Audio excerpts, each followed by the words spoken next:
Perdón. Buenos días. Bienvenidos a esta jornada formativa sobre países ASEAN como punta de lanza para la entrada en el mercado asiático. Esta actividad está enmarcada dentro del convenio que FEDACOBAN tiene con la Consellería de Agricultura, Agua, Ganadería y Pesca para la formación de las pymes agroalimentarias en la Comunidad Valenciana, en aquellos temas que les doten de una mejora competitiva para la producción y comercialización de productos de calidad, como pueden ser certificaciones y acreditaciones, estrategias de marketing, innovación en envases y embalajes, entre otros tantos asuntos. O también sobre mercados de especial interés como este de hoy. En esta ocasión, desde FEDACOBA, nos gustaría remarcar nuestro más profundo agradecimiento por vuestra presencia en esta sesión formativa, dadas las adversidades climáticas y sus consecuencias a las que nos hemos enfrentado y seguimos enfrentándonos hoy en día. En estas circunstancias tan particulares es un gesto de gran consideración que valoramos enormemente. Y si entre los asistentes se encuentra alguna empresa afectada de alguna manera, por favor, os invitamos a trasladarnos todas vuestras necesidades a través del formulario expresamente habilitado para ello que podéis encontrar en nuestra página web https://www.fedacoba.org, en el apartado de información de interés de efectos de la dana de actualización que actualizamos diariamente. Igualmente, agradecemos su asistencia a esta sesión formativa a nuestros ponentes de hoy, Rafael Cascales, director general de Casico. Buenos días, gracias por estar ahí, Rafa. Buenos días, gracias. Y Javier Gómez, chef valenciano del restaurante Sri Restaurant and Lounge en Ho Chi Minh City, Vietnam, a quienes presentaremos en mayor profundidad un poquito más adelante y que nos proporcionarán una visión general y que nos proporcionarán una visión general del próspero mercado de Vietnam y nos desvelarán las últimas tendencias y oportunidades que ofrece este dinámico mercado. Igualmente, agradecer a Ana Bernal, del Departamento de Ventas de Aceitunas Bernal, una empresa centenaria que se ha posicionado como un referente en este mercado y nos contará su experiencia en el mismo.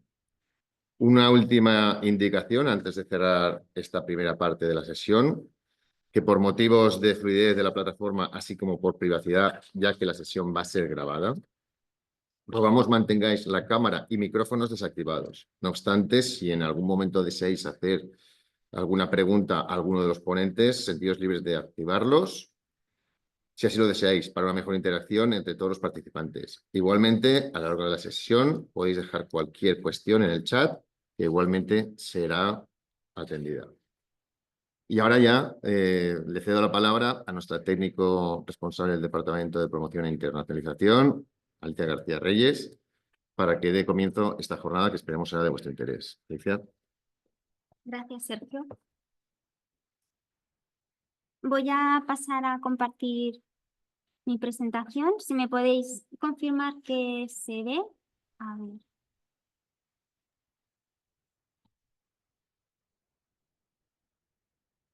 Se ve. Perfecto.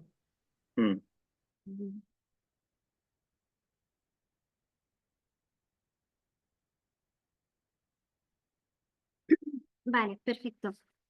Bueno, por mi parte me gustaría presentar el Departamento de Promoción Exterior de FEDACOBA, cuyo objetivo no es otro que fomentar la internacionalización del sector agroalimentario valenciano y apoyar y acompañar a las empresas en el desarrollo de sus acciones en los mercados exteriores, bien sea a través de la organización y participación en ferias agroalimentarias, asesoramiento, consultoría y todas aquellas resoluciones a problemas o dificultades a las que las empresas se encuentran en el desarrollo de sus actividades en el día a día, mediación ante las principales entidades con competencias en internacionalización, como pueden ser embajadas, cámaras de comercio, ICEX y otros, así como el desarrollo de actividades formativas. Voy a bajarlo, que no se ve muy bien aquí. Así.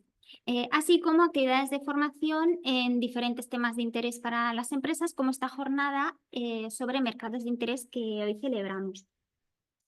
Precisamente gran parte de las actividades que organizamos y que llevamos a cabo nacen a través de las respuestas a un cuestionario que las empresas del sector nos responden. Y este cuestionario que lo que pretende es elaborar el plan de promoción exterior de FEDACOBA. Es un cuestionario, como digo, es un cuestionario, como digo, que se lanza en los meses de septiembre y octubre, y lo que pretende es identificar o ayudarnos a descubrir cuáles son las actividades comerciales, pues participación en ferias, misiones comerciales directas, inversas, promoción de producto y demás, que son de interés para las empresas agroalimentarias valencianas y en qué mercados desean desarrollarlas. Pero también nos sirve para identificar jornadas o temáticas para realizar jornadas de formación y cualquier otra necesidad que las empresas del sector puedan tener. Este plan, como comento, identifica y aglutina todas aquellas actividades que son de interés para las empresas y no solamente se comparte con las empresas del sector, sino que también se comparte con otros estamentos o entidades que tienen competencias en el apoyo a la internacionalización, como pueden ser IBAC Internacional, ICEX, FIAB, con quienes mantenemos una estrecha relación. Y el objetivo de compartirlo no es otro que aunar fuerzas, generar sinergias y tratar de organizar todas estas actividades de la forma más eficiente y organizada posible.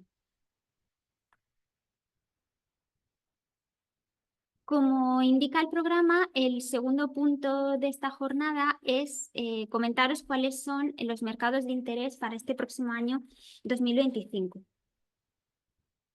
Para FEDACOBA resulta fundamental conocer la realidad exportadora de la industria agroalimentaria de la Comunidad Valenciana. Es clave para el desarrollo de las actividades que realizamos desde el departamento, como comentaba. Y uno de los objetivos, si no el primero, el punto de partida, desde comenzar, es identificar cuáles son los mercados prioritarios para las empresas.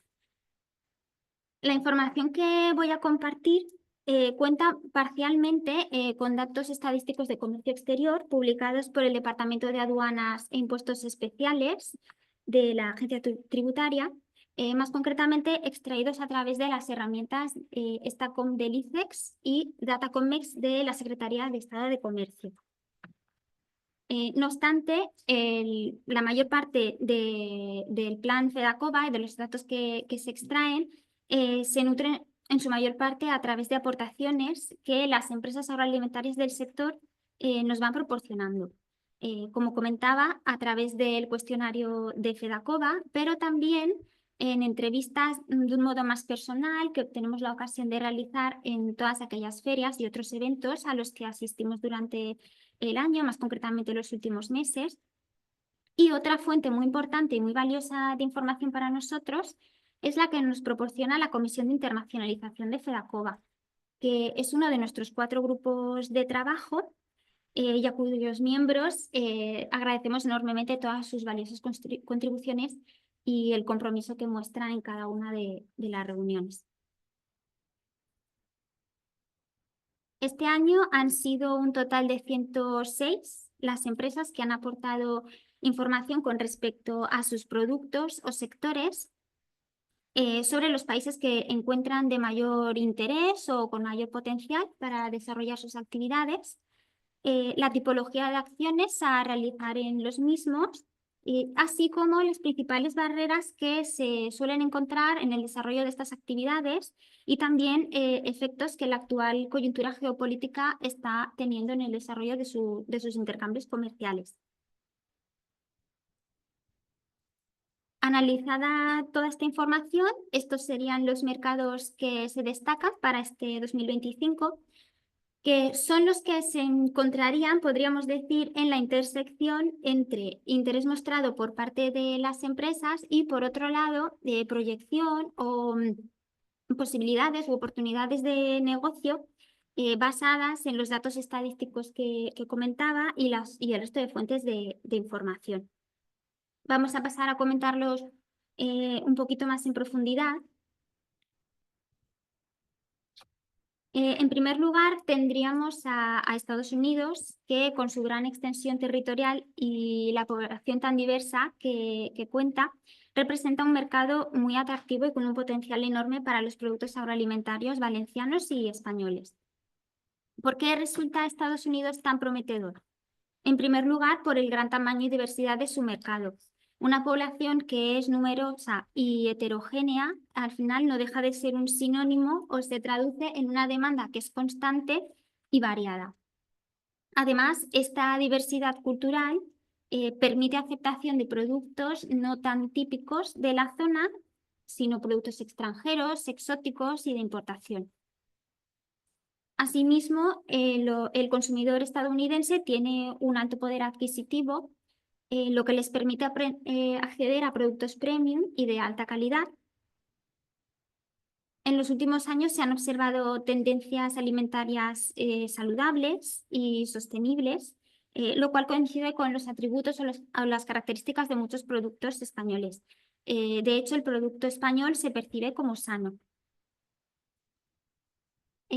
Otra cosa importante es la valoración que tiene el consumidor estadounidense por la calidad y la tradición. Son muy conocidos por apreciar la calidad, la tradición y la autenticidad de los productos, y es algo que buscan en todos aquellos productos que consumen. De hecho, esto los convierte en unos consumidores muy fieles. Y por último, los canales de distribución eficientes de la región. Cuenta con una red de distribución muy desarrollada, lo que facilita la llegada de los productos a los consumidores finales. ¿Qué productos son los que tienen un mayor potencial en Estados Unidos? En primer lugar, el aceite de oliva virgen extra. Según los datos del informe de producto aceite de oliva del MAPA del año 2022, España es el líder mundial en la producción de este producto y Estados Unidos es el primer destino de las exportaciones no europeas. Le siguen los vinos españoles, especialmente los tintos con denominación de origen, son muy apreciados por los consumidores estadounidenses, así como el jamón ibérico. Se considera un producto gourmet y tiene una gran demanda en Estados Unidos debido a la excelente reputación que tiene este producto. También son muy demandados los productos hortofrutícolas, más concretamente las frutas y hortalizas de temporada, pero destacaríamos en el caso de España los cítricos y los melones. Encuentran un mercado muy receptivo en este país. Productos ecológicos también son de alta demanda, especialmente desde 2016, cuya demanda de estos productos ha experimentado un crecimiento exponencial, una tendencia que los productores españoles deberían aprovechar, así como productos preparados y listos para consumir. También existe una demanda creciente de este tipo de productos y destacan las preparaciones de frutas y verduras, especialmente las conservas. Vamos también a comentar algunas consideraciones a la hora de exportar a este mercado. En primer lugar, la competencia. Nos encontramos ante un mercado altamente competitivo con una amplísima, descomunal variedad de productos y debemos tener muy presente que en este país las grandes corporaciones cuentan con una muy fuerte presencia en los canales de distribución y también de promoción y publicidad. En cuanto a la normativa, es muy importante cumplir con las exigencias sanitarias y fitosanitarias, así como con otras disposiciones de carácter técnico y jurídico. Como digo, es un requisito imprescindible, pero complejo, pero es totalmente imprescindible para poder exportar productos agroalimentarios. Otro punto que hay que tener muy presente es que la distancia geográfica y las regulaciones aduaneras pueden encarecer los costes de transporte y distribución. Y por último, y derivado del primer punto de estas consideraciones, resulta fundamental invertir en marketing y promoción para dar a conocer los productos españoles y construir una marca fuerte en este mercado que, como digo, está muy copado por las grandes corporaciones y sus marcas. Otro mercado identificado como de interés es China, el cual, con su creciente clase media, lo cual es importante, y una urbanización y occidentalización muy aceleradas, representa una oportunidad sin precedentes en los últimos años para los productos agroalimentarios valencianos y españoles y en líneas generales europeos, y ahora veremos por qué. ¿Por qué China se ha convertido en un mercado tan atractivo? En primer lugar, por el gran tamaño de su mercado. Con 1.410 millones de habitantes, se trata del segundo país más poblado del mundo, a continuación de India. Y este gran número de personas, lógicamente, representa un inmenso mercado consumidor. Otro motivo importante, como comentaba, es su creciente clase media, que ahora no solamente se concentra en las ciudades grandes costeras, sino que se extiende a lo largo y ancho del país y que ya no solamente adquieren productos básicos y de bajo precio. Otro punto a destacar es la urbanización. La urbanización acelerada de este país durante los años 2000 ha llevado a un cambio en los hábitos de consumo, con una mayor preferencia por alimentos que son preparados, listos para consumir y de conveniencia. Donde antes era común cocinar en casa con productos del mercado local, ahora nos encontramos un estilo de vida más dinámico, cada vez más semejante al occidental, que también ha transformado los hábitos alimentarios. Otro de ellos es el creciente interés por la salud y la alimentación saludable. El consumidor chino cada vez está más preocupado por su salud y busca productos de origen natural y saludable. Y por último, y no por ello menos importante, como comentaba al principio de la exposición de este país, la valoración del producto extranjero. El producto extranjero, especialmente del europeo, es percibido como sinónimo de calidad y buen gusto. ¿A qué se debe esto? Por un lado, debido a la escasa oferta de determinadas categorías de producto, como pueden ser los vinos o los quesos, pero además que está muy estrechamente ligado al punto de la urbanización, que comentaba en tercer lugar. La creciente occidentalización de la sociedad china, especialmente entre las clases media y alta, ha generado una demanda de producto extranjero, especialmente el europeo, ya que Europa históricamente, tradicionalmente, ha tenido una imagen asociada a la de alta calidad, artesanía, tradición, y esta es una percepción que se ha extendido, que ha llegado también a sus alimentos y en muchos casos son vistos como un sinónimo de sofisticación, lujo y buen gusto. ¿Cuáles son los productos españoles con mayor potencial en China? Bueno, pues muy parecidos a los de Estados Unidos. En primer lugar, nuevamente, el aceite de oliva virgen extra. Cada vez tiene más demanda en China, donde se considera un alimento muy saludable. Oro líquido. Le siguen los vinos. Los consumidores chinos están aprendiendo a identificar las variedades y las diferentes notas y complejidades de estos productos y sienten especial predilección por los tintos. Le sigue el jamón ibérico también, el cual se considera un producto de lujo y es muy apreciado por un sabor que ellos consideran que es único.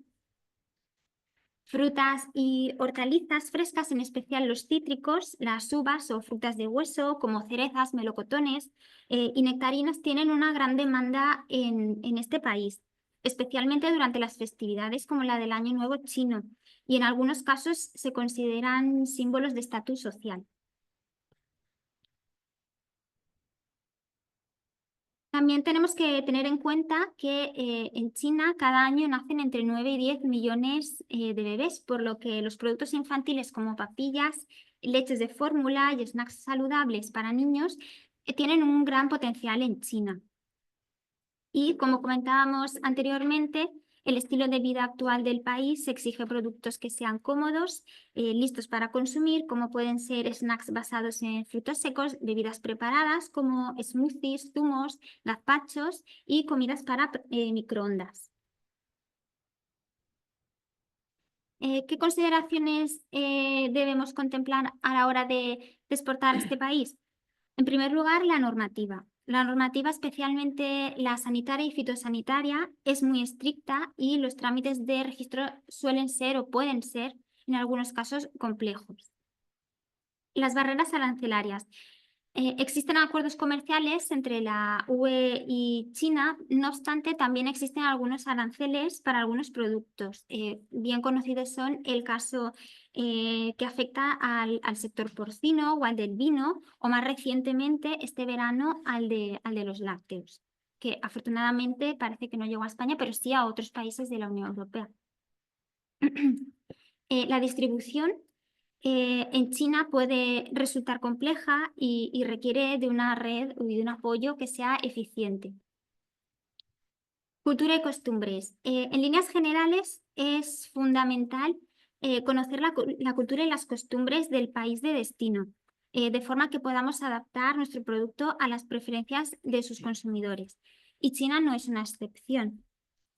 Por poner un ejemplo interesante, en la diapositiva anterior comentaba que el jamón se considera un producto de lujo y esto se debe a que el cerdo es un símbolo de riqueza y prosperidad, pero también lo es de suciedad. Por tanto, a la hora de vender en este país productos porcinos, es muy importante subrayar y hacer énfasis en la higiene a lo largo del proceso de producción. El idioma. El idioma en este caso es una barrera importante, por lo que es muy recomendable contar con traductores e intérpretes.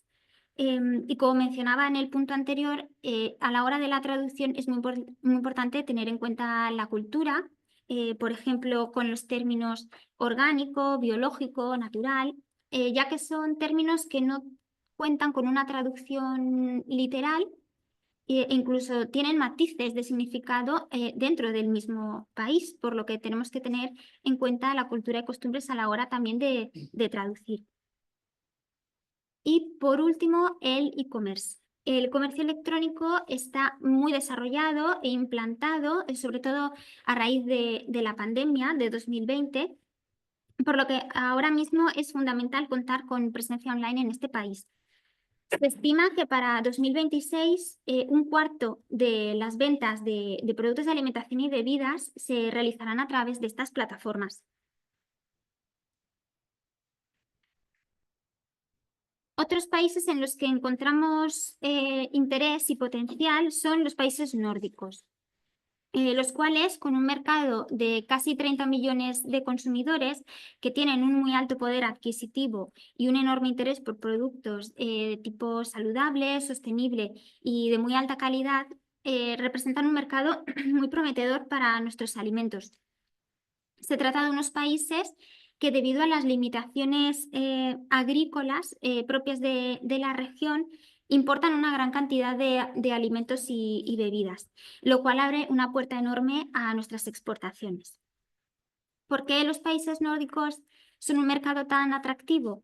En primer lugar, por la exigencia del consumidor.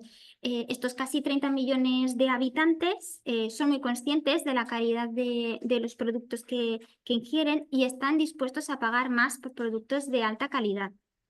Debemos tener presente que precisamente estos países nórdicos son conocidos por tener un alto nivel de vida y capacidad económica. También son países que muestran un interés por la alimentación saludable, son conocidos por su tendencia a la alimentación que no solamente es saludable, sino también sostenible, lo cual coincide con las características de muchos de los productos españoles. Es decir, basados o procedentes en la naturaleza, poco procesados, etc. La dieta mediterránea es cada vez más valorada e imitada en esta región, lo cual favorece la demanda de productos típicamente de la zona, como pueden ser aceite de oliva, aceitunas, vinos y productos hortofrutícolas de temporada.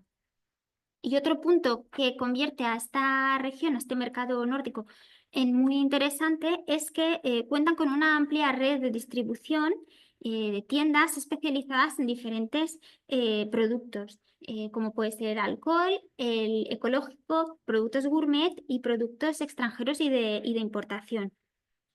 ¿Cuáles son los productos más demandados en estos países? En primer lugar, como es fácil de entender, los productos ecológicos y orgánicos, siempre certificados. El consumidor nórdico demanda producto con certificación ecológica, como pueden ser las frutas y las verduras, el aceite de oliva virgen extra, productos cárnicos y lácteos y también granos y cereales típicos de desayuno.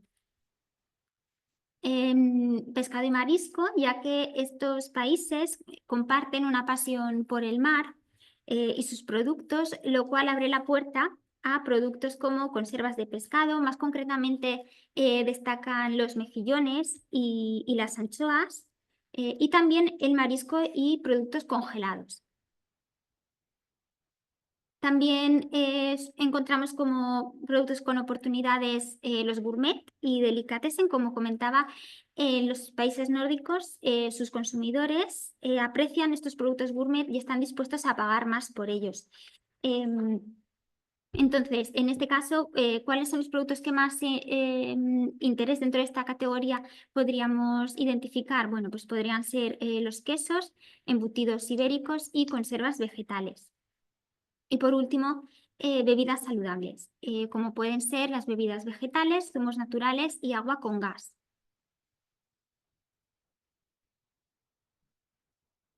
¿Qué es lo que deberíamos tener en cuenta a la hora de abordar este mercado?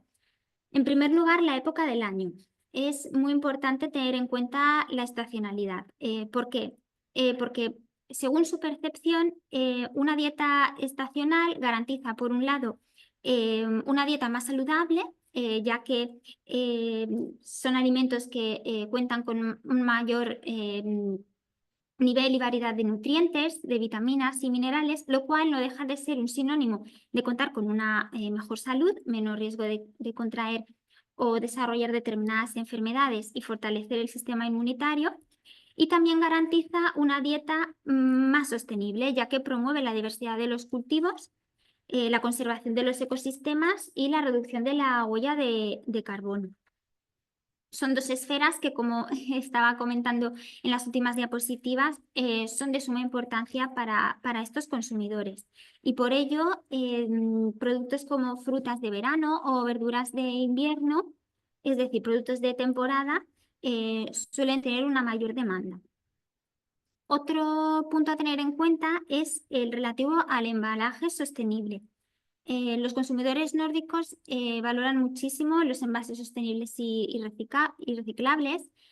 Son de hecho pioneros en el uso de materiales reciclados en los envases y embalajes y en el diseño de envases y embalajes biodegradables y compostables, por lo que ya cuentan con ello, se dan por hecho.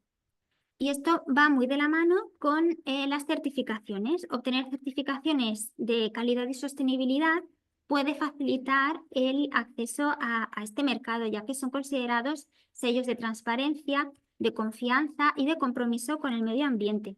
Como vengo comentando a lo largo de la ponencia sobre este último mercado, se trata de una región con una gran conciencia medioambiental. Y por último, y no por ello menos importante, de hecho pasamos al gran protagonista de la jornada formativa de hoy, una zona en la que observamos un gran interés por parte de las empresas agroalimentarias valencianas y que al mismo tiempo está adquiriendo una mayor relevancia a nivel global, es la compuesta por la Asociación de Naciones del Sudeste Asiático. Esta región es el tercer mayor socio comercial de la Unión Europea tras Estados Unidos y China, y cuenta con una población de 640 millones de habitantes, de gran diversidad cultural y creciente clase media. Y su aprecio por la tradición hacen de esta región un destino estratégico para la exportación de productos españoles de alta calidad.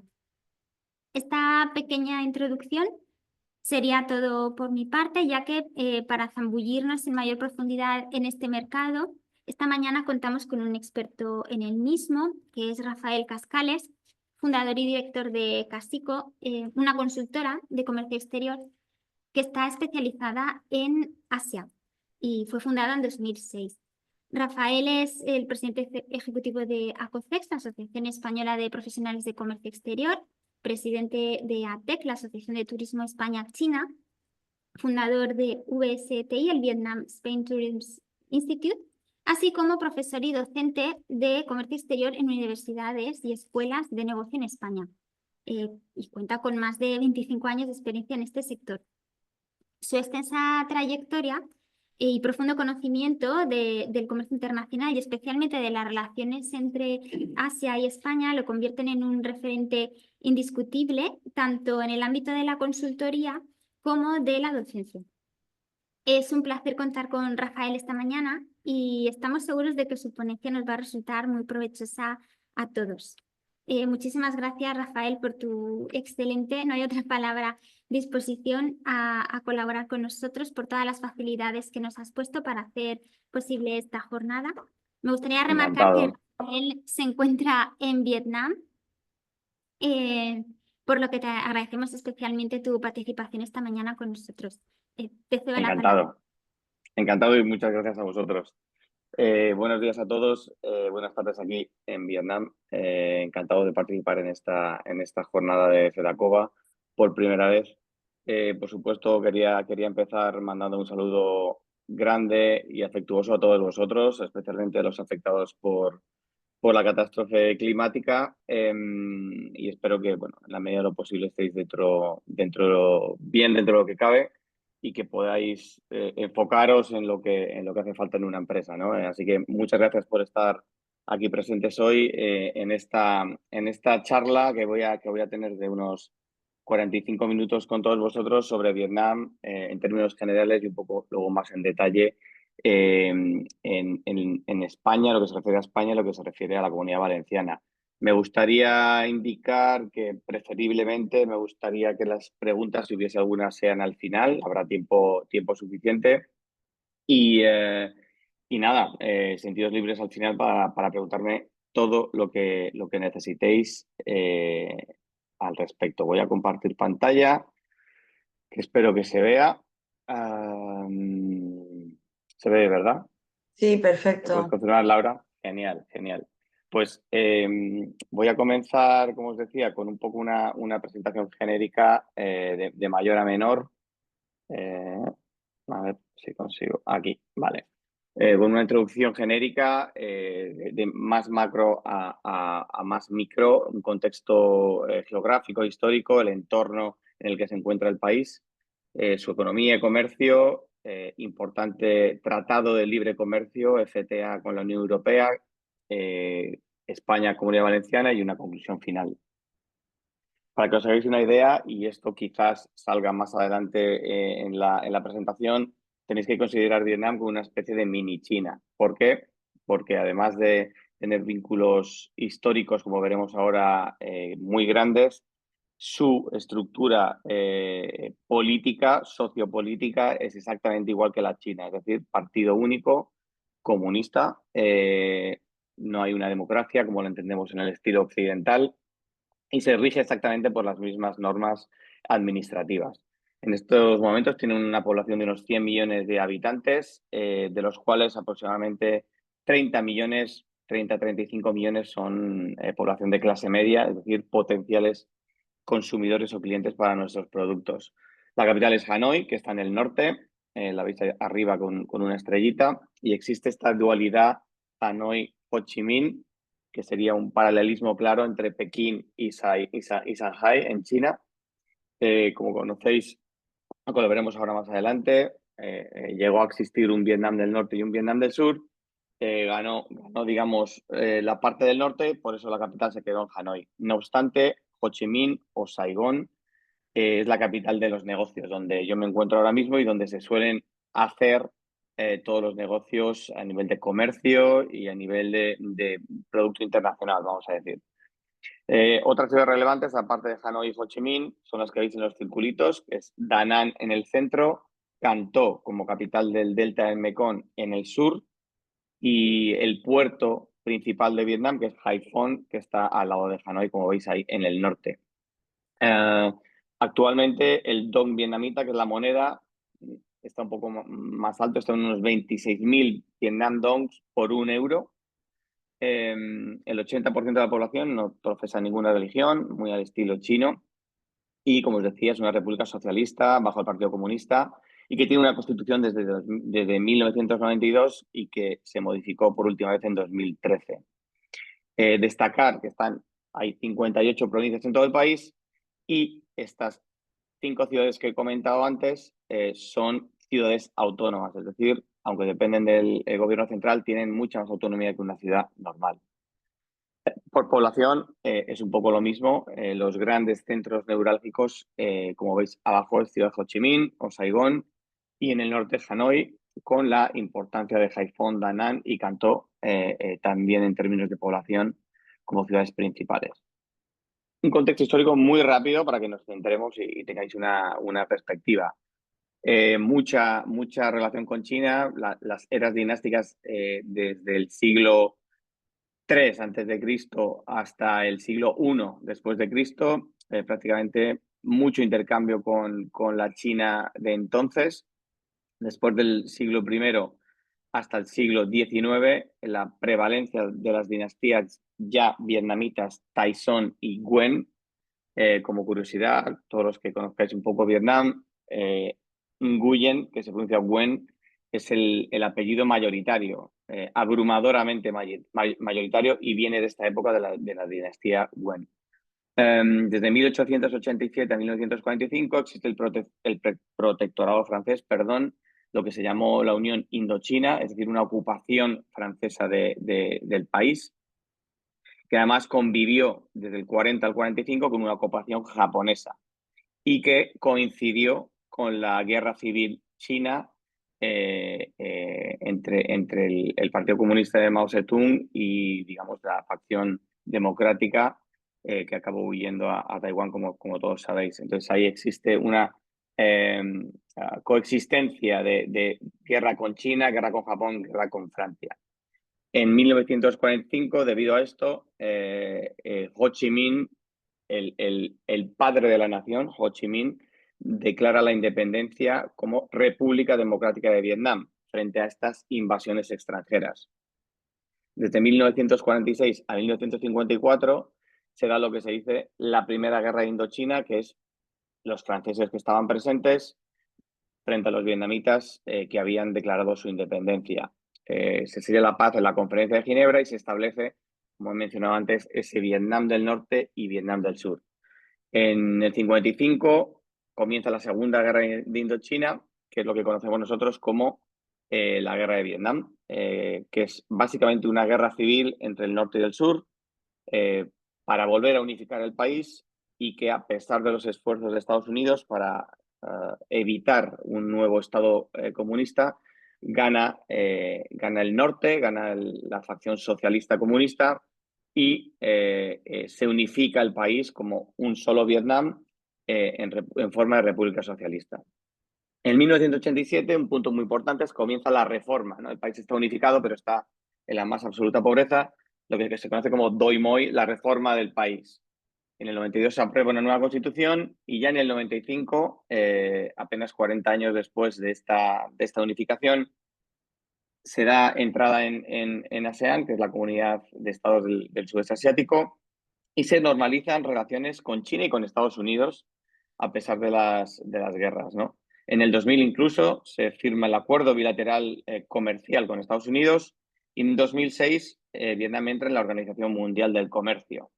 En el 2018, como hecho significativo, se firma el Tratado Transpacífico de Comercio y en el 2019 se firma el Tratado de Libre Comercio con la Unión Europea, que entró en vigor en el año 2020 y que veremos luego. El Doi Moi, para que tengáis una perspectiva, que entró en el 86, fue un poco la piedra de toque para ese salto cualitativo del país. Pasaron de tener 70% de población bajo el umbral de la pobreza antes del 86 a ahora mismo que tienen más de $4.000 de renta per cápita. o pasaron de tener $188 per cápita a tener 4.000, perdón, que estaba hablando de lo mismo. De un crecimiento ridículo del 2%, pasaron a lo que tienen ahora de un crecimiento estable de un 7%. Y llegaron a ser 62 millones de personas después de todas las guerras y ahora son más de 100 millones. En este contexto geográfico vamos a separar lo que nos interesa y cómo de atractivo puede ser el país para nosotros, porque lógicamente de esos 100 millones no todos son potenciales consumidores. Existe una población joven de un 36%, más o menos un tercio, con una edad media de 33 años. Se espera que esta población, este segmento para 2030, tenga más de 100 millones de personas. Existe una distribución por géneros bastante igualada, un poquito más de mujeres, y la integración laboral de las mujeres total a todos los niveles. La reducción de la pobreza que ha tenido Vietnam solo es equiparable a la de China. Han pasado prácticamente a un insignificante 5% en 10 años y el 34% de la población tiene un ingreso mensual de $660 o menos. Nos damos una idea, por tanto, de ese poder adquisitivo que no todos tienen para comprar nuestros productos. Para 2030 existirán 36 millones de nuevos consumidores y esto es lo que nos interesa a nosotros, ¿no? En contexto social, voy a ir también un poco rápido para no centrarnos tanto en esto, pero podéis ver que es claramente un país con expansión de la clase media. Es el 7º país en el mundo y el primero de ASEAN en velocidad de crecimiento de la clase media. Nos quedamos con eso y por eso todo el mundo se está hablando tanto de Vietnam como potencial mercado para los productos que tenemos. El entorno. Esta es un poco la visión que tienen los asiáticos, especialmente los chinos, pero también los vietnamitas del mundo. Aquí, si os fijáis, España estamos en una esquina del mapa y esto es un poco para hacernos cambiar esta visión eurocentrista que solemos tener nosotros desde España o desde Europa, ¿no? Ellos ahora mismo se pueden considerar un poco en el centro del mundo. Los países ASEAN, como mencionaba Alicia antes, Vietnam forma parte y estos son los países de esta comunidad política por un lado y también aduanera por otro. Tienen preferencias arancelarias en el comercio entre ellos, aunque, lo veremos más ahora, también forma parte del RCEP, este Partenariado Económico Comprensivo Regional, que es una doble alianza aduanera que permite el comercio entre ellos. Simplemente para hacer una comparativa entre la Unión Europea y ASEAN, 449 millones nosotros, 679 millones ellos. La Unión Europea sería la segunda economía del mundo, ASEAN es la quinta, pero contribuyó el año pasado al 70% del crecimiento mundial, lo cual ya es indicativo de su potencial. El 25% del PIB mundial pertenece a la Unión Europea y ASEAN es un 7%. Crecimiento esperado en 2024 en Europea es 0,80, mientras que ASEAN es 4,7. Y el PIB per cápita, pues $40.000 aproximadamente frente a 5.000. Hay que destacar que en ASEAN hay mucha heterogeneidad. Estos países son muy diversos, ¿no? No es lo mismo Brunei que Laos y Camboya, que son los países más pobres de la comunidad. Y lo que os comentaba antes, este RCEP que no todo el mundo conoce y que es de facto una unión aduanera y que forman parte ASEAN más China, Corea del Sur, Japón, Australia y Nueva Zelanda. India, aunque aparece en el mapa, no forma parte, se retiró antes de la firma del acuerdo por miedo a la potencial invasión de productos chinos. Y por tanto, en la realidad, en el día a día, esto significa que un producto australiano, por norma general, puede entrar en Vietnam o puede entrar en China con 0% de arancel o con un arancel ínfimo. Está entre del 3% para abajo, ¿vale? Y muchos con 0%. O un producto que se fabrique en Vietnam puede entrar en Filipinas sin aranceles y así sucesivamente. El RCEP en inglés, es el 35% de la población mundial, el 30% del PIB global y el 30% del comercio global. Aquí destaco Vietnam en el centro de este gráfico. ¿Por qué? Porque es el país más activo y más abierto en cuanto a acuerdos comerciales en el mundo. más abierto de todos los países asiáticos y de los más en el mundo. Tiene acuerdos prácticamente con todo el mundo, tanto multilaterales, como puede ser el CPTPP que veis aquí, ARCEP, y luego bilaterales por supuesto, con la Unión Europea, con Reino Unido, con Corea del Sur, con Japón. Es decir, desde el primer momento con este Doi Moi, la reforma del 86, vieron claramente que el camino era la apertura comercial para el desarrollo del país. Comparativa con España respecto al Producto Interior Bruto, para que tengamos también una referencia y una comparativa. En amarillo Vietnam, en rojo España. Veis que sigue o que va a seguir un crecimiento sostenido desde prácticamente 2023 hasta 2028 del 7% más o menos. Fue, junto con China, el único país del mundo que no decreció en el 2020 con la pandemia. Y como veis, pues mantiene un ritmo de crecimiento estable, sostenido, para que es normal para una economía en crecimiento, pero que cada vez está siendo menos de crecimiento, sino adulta, madura y ya a tener en cuenta, ¿no? La previsión de crecimiento del Producto Interior Bruto, de nuevo, del 21 al 25, la mayor de toda Asia, con diferencia solo equiparable un poco a Filipinas, que está en un escalón inferior. ¿Qué países y en qué proporción tendrán un crecimiento del PIB o qué aportarán al PIB mundial en el año 2025? Pues vemos que Vietnam, abajo, en azul, supondrá el 1,4% del Producto Interior Bruto mundial. En cuanto al crecimiento por mercados que gastan, también vemos que Vietnam está en el número 1, con casi un 8% de crecimiento esperado entre 2020 y 2030, superando a toda la media asiática y a todos los países asiáticos. Y destacado tanto Hanoi como Ho Chi Minh como ciudades con renta disponible de más de $10.000 para 2030.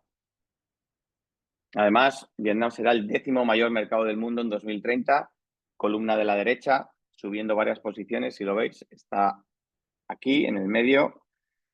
Subirá varias posiciones hasta ser el 10º mayor mercado del mundo, por todo esto que estamos hablando de renta disponible, etcétera.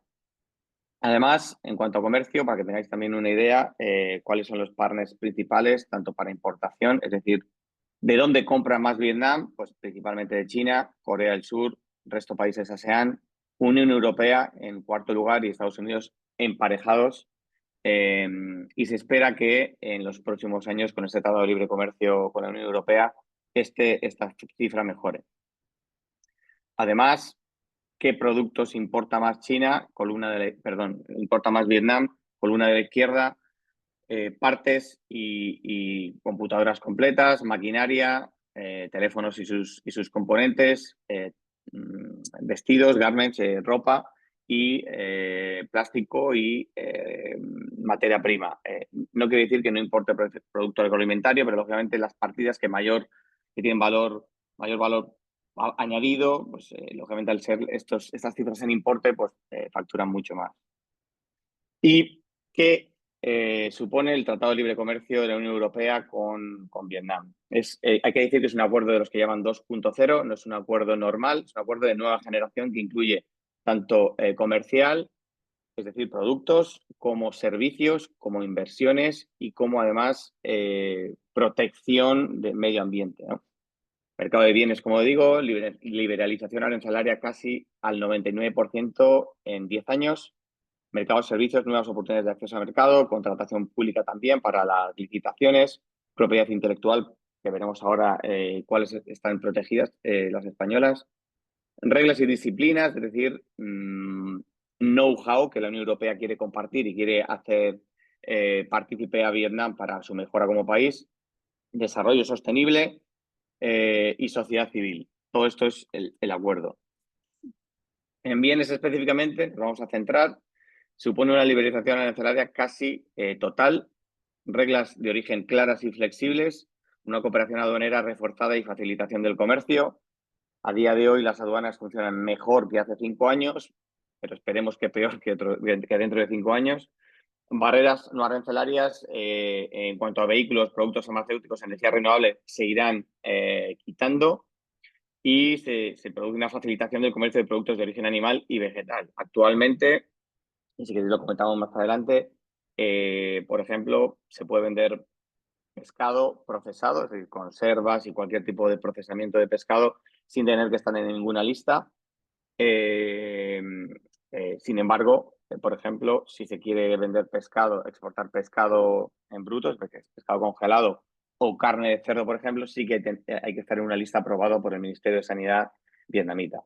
Esto teóricamente en el futuro se eliminará. En cuanto a bienes más en concreto, vemos que en la entrada en vigor en 2020 se quitaron el 65% ya de los productos, se quedaron libres de aranceles y el resto como máximo en 10 años, es decir, en 2030 se quedará todo a 0% de aranceles. Mientras que las exportaciones de Vietnam hacia la Unión Europea se negoció que fuera a 7 años y ya en la entrada en vigor en 2020 el 71% quedaron libres. Y respecto ya más a productos en concreto, como veis, que nos puede interesar. He visto que entre vosotros hay empresas de jamón, por ejemplo, pues jamones y paletas. Tiene un 15% de aranceles, pero en 7 años pasará a ser cero, es decir, en 2027. O los despojos de porcino en 2029. Carne de cerdo congelada en 2027. Carne de vacuno ya está libre de aranceles. El vino en 7 años, quesos curados en 3 años y otros lácteos en 9 años. Luego, incluso podemos hacer un ejercicio de ver en tiempo real si me queréis decir algún producto, lo metemos en la aplicación. Importante, estas IGs españolas protegidas en este Tratado de Libre Comercio. Vemos que Valencianas está vino de Alicante, turrón de Alicante, Gijona, cítricos valencianos, muy importante. Veo, yo creo que no, ninguna más de Comunidad Valenciana. Sí, vino de Valencia, además de Alicante. Y el cava, que también hay valenciano, ¿no? Como os decía, este Tratado de Libre Comercio es mucho más profundo que solamente los productos y esto tendrá un impacto también en los productos, ¿no? Porque va a hacer que el país crezca con mayor solidez y de una forma más sostenible y más, entre comillas, parecido a lo que nosotros exigimos en la Unión Europea. Industria agroalimentaria, me salto las demás, que es lo que nos interesa, la industria agroalimentaria, especialmente el sector pesquero y acuicultura, y el café para ICEX, que es donde está sacada esta información, es las categorías de mayor interés en los próximos años. Luego tenemos en la conclusión comentarios por mi parte, yo creo que hay alguno más que puede ser interesante. ¿Qué exporta España actualmente a Vietnam? Para que nos situemos a día de hoy, he marcado en verde clarito lo que es agroalimentario. Destacar, de la misma forma que pasa con China, que la carne y los despojos comestibles, especialmente porcino, pues están muy arriba en la clasificación, en la tabla. Es una partida muy importante y que cada vez está cobrando más importancia. Es decir, hay un claro negocio ahí para todas las empresas del sector. Luego destacado pescados, crustáceos, moluscos, la categoría de pescados, etcétera, también en ascenso, grasas y aceites animales. Aquí está el aceite de oliva, por ejemplo, y abajo del todo preparaciones de alimenticias diversas. Luego bebidas, líquidos, etcétera, aquí estaría el vino.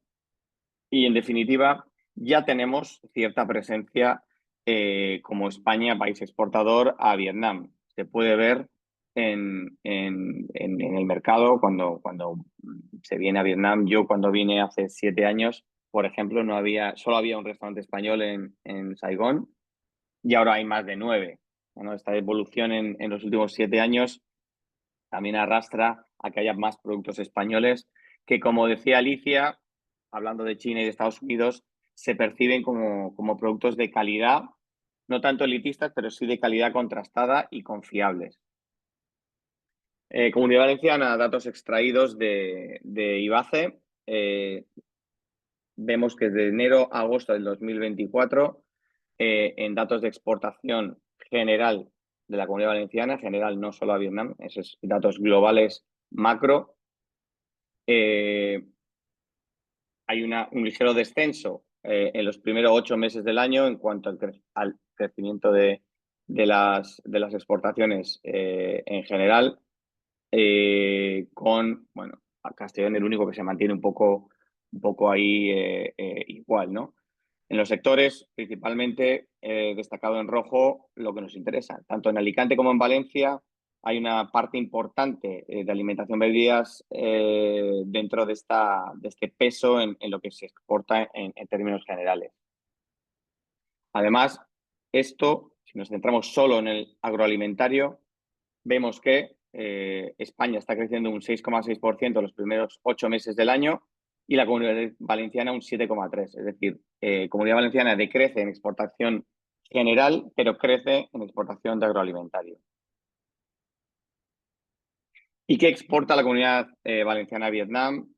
Son datos públicos de IBACE que podéis comprobar cuando queráis. Vietnam es el primer destino de la Comunidad Valenciana para el sudeste asiático, con un 22% de peso. Además, se menciona que la Comunidad Valenciana es la tercera región española más exportadora, con un 12% del total. En definitiva, Comunidad Valenciana está exportando en 2023 60 millones de euros a Vietnam, que no está nada mal, pero donde existe claramente un margen de mejora. Veis en el cuadro de abajo lo que hablábamos de los pesos, ¿no? Pues Vietnam supone un 22% de ese destino de los productos agroalimentarios, de los productos valencianos, perdón, no está hablando agroalimentarios, los productos valencianos, seguido por Tailandia, luego Singapur, Indonesia y Filipinas, ¿vale? Y ahora sí, bueno, comercio específicamente de productos de alimentación marcados en rojo, crecimiento de exportación a Vietnam de frutas, por ejemplo, un crecimiento muy destacable. En tercer lugar, luego preparaciones de alimentación diversa y carnes y despojos en sexto lugar. Si veis el circulito que se lee de derecha, bueno, con las agujas del reloj, el moradito es el esmalte, que es el primero de la lista, y luego para abajo veis que tanto las preparaciones alimenticias que están en morado son un 2%, las frutas son un otro 2%, y yo creo personalmente que existe un gran margen de mejora y una oportunidad de negocio para todas las empresas valencianas. Me gusta mencionar siempre la parte del canal Horeca, que es lo que menciona este artículo de prensa vietnamita, en el que se dice que va a crecer hasta los 30.000 millones de euros, perdón, de dólares en 2024. Es decir, este año se espera cerrar con esa cifra. Es decir, es una economía o es un sector, el Horeca, claramente en expansión y además en expansión con gustos occidentales o internacionales. Hay una gran influencia coreana y japonesa en el país, pero cada vez más, por supuesto, norteamericana y europea, que hace que los restaurantes, hoteles, cada vez tengan un estilo más occidental y, por tanto, potencialmente interesados en los productos que les podemos vender. Se hizo una encuesta, el 87% de los negocios de Canal Horeca son optimistas y creen que tendrán un crecimiento de entre 5 y 10% en 2025. Pero el 52% de los consumidores cree que sus ingresos se incrementarán moderadamente en el próximo año. Y el 21% cree que sus ingresos se incrementarán mucho en el próximo año. Por tanto, es un sector claramente en alza, lo cual nos puede beneficiar siendo exportadores de agroalimentario. Luego he querido meter un poco comparativa con China, que es el hermano mayor, no solo de Vietnam, sino de toda la región y quizás un país mucho más conocido para todos nosotros, ¿no? Siempre se ha hablado de China a nivel incluso especialmente agroalimentario, pues para tener una referencia, ¿no?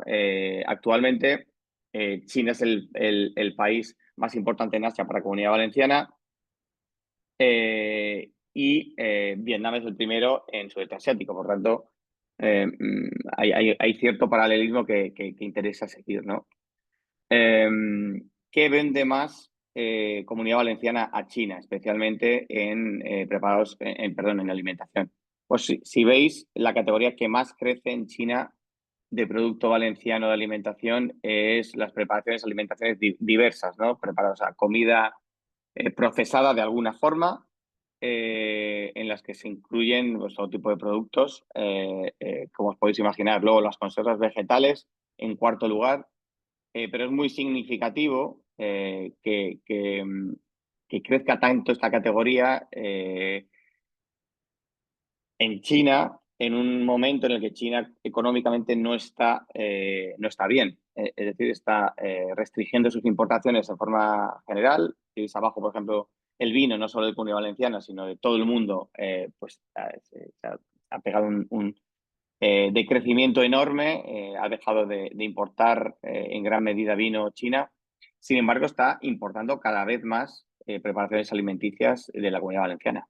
Por tanto, es algo que podemos tener en cuenta de cara a Vietnam. Y finalmente, antes de terminar, unas conclusiones claras para que nos quedemos con esta foto de cómo puede interesarnos Vietnam, ¿no? Vietnam, hemos visto, es el mercado principal del sudeste asiático para la Comunidad Valenciana. En cuanto al sector agroalimentario, ya se comporta mejor que el total de las exportaciones de Comunidad Valenciana. Es decir, Comunidad Valenciana exporta menos en general o crece menos las exportaciones en general que las que ya hace a Vietnam. Por tanto, ya se comporta mejor que el mercado. Se comporta también mejor que el equivalente de España. Es decir, España está creciendo menos que la Comunidad Valenciana en cuanto a venta de agroalimentario en Vietnam. En cuanto a frutas, ya cosas muy concretas donde yo creo que hay una oportunidad de negocio clara. Hay un gran crecimiento porque ya se han eliminado los aranceles. Es decir, cítricos, por ejemplo, valencianos, ya se están exportando y creo que hay una oportunidad de negocio muy importante. Carnes y despojos, principalmente porcino, como comentábamos antes. Suponen el 5% del total de las exportaciones a Vietnam desde la Comunidad Valenciana, pero tienen un crecimiento débil. Ahí, más que una oportunidad de negocio, creo que hay una oportunidad de mercado. Ya se está exportando mucho, es la categoría principal, pero si se trabaja de una forma más optimizada, creo que puede haber más oportunidad de crecimiento. Además, se eliminarán los aranceles en 2028, por tanto, es el momento ahora de empezar poco a poco, o no poco a poco, a posicionarse y a tener presencia con los importadores que son los que mueven el mercado de esta commodity, ¿no? Que son los despojos o la carne fresca congelada. China, comparativamente, es un gran consumidor, pero Comunidad Valenciana no es un proveedor significativo para China. Por tanto, ¿por qué no abordar más Vietnam? Que aunque también es un mercado sensible al precio, no lo es tanto como China.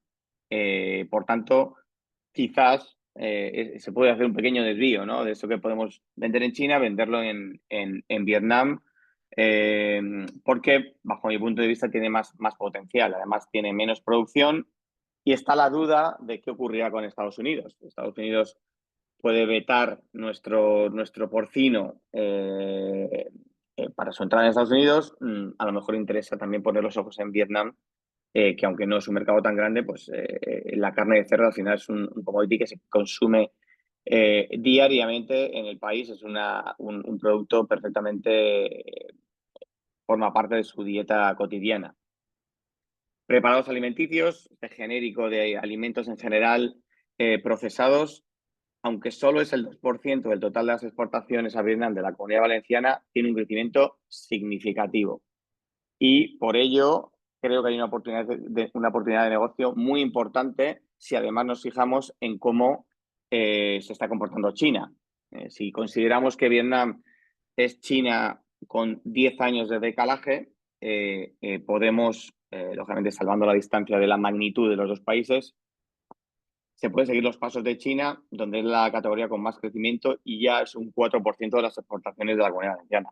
Por tanto, Comunidad Valenciana en Vietnam tiene ahí un gran hueco que cubrir en los próximos años en Vietnam.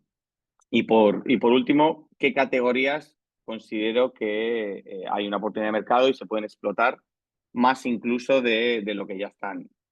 Por un lado, el vino y las conservas vegetales. Hemos visto que el vino en China ha bajado muchísimo. Aquí en Vietnam todavía está, no diría que es incipiente, pero no es una categoría madura. Hay mucho vino francés, mucho vino chileno, cada vez más español, italiano, y por esta herencia francesa que tienen en su cultura, son dados a beber. Les gusta el vino tinto especialmente, y luego más para el público femenino, espumosos, vinos ligeros de poca graduación, etcétera. Precisamente la semana que viene hay un evento de bodegas valencianas organizado por Ibace aquí en Ho Chi Minh, y el vino es una categoría que se puede explotar en los próximos años bien.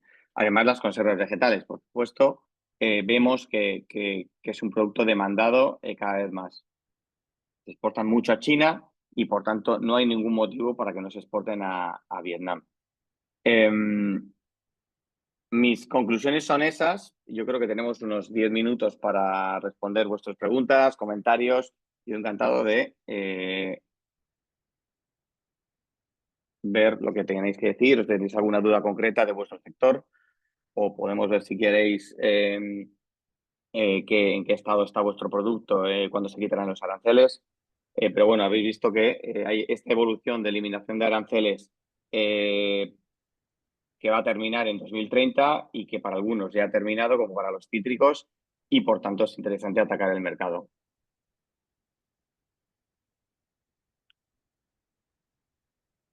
Muchas gracias, Rafael, por tu ponencia y nuevamente por tu gran disposición a hacer posible esta jornada.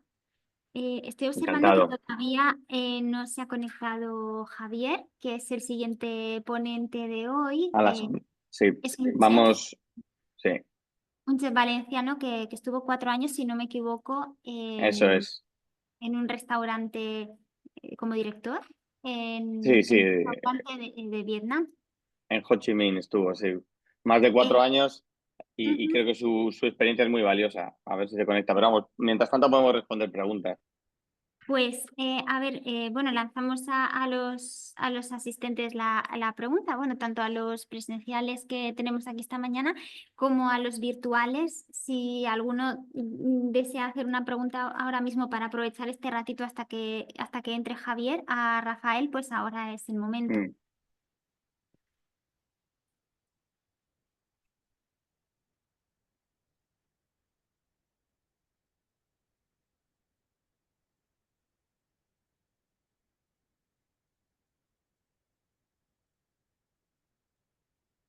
Y si no, bueno, como te comentaba antes o como comentaba a Rafael antes de empezar la jornada, yo tengo un par de preguntas por parte de 2 empresas que no han podido conectarse o asistir a esta sesión formativa, pero sí que nos dejaron el encargo para que sea yo quien canalice las preguntas a Rafael. Pues en lo que entra Javier, pues te las hago. Vale. La primera es, como te comentaba, es una empresa de aceite de oliva que nos preguntaba cuáles son los canales de distribución más efectivos para llegar a los consumidores de aceite de oliva en Asia. Nos Mm. preguntaba tanto Vietnam, distribuidores locales, grandes superficies o comercio electrónico. Y más concretamente, ¿cuáles serían las estrategias de marketing más adecuadas para el aceite de oliva en Vietnam? Ujú. Bueno, son muchas preguntas juntas. Yo voy a hablar, si te parece, más sobre Vietnam, ¿no?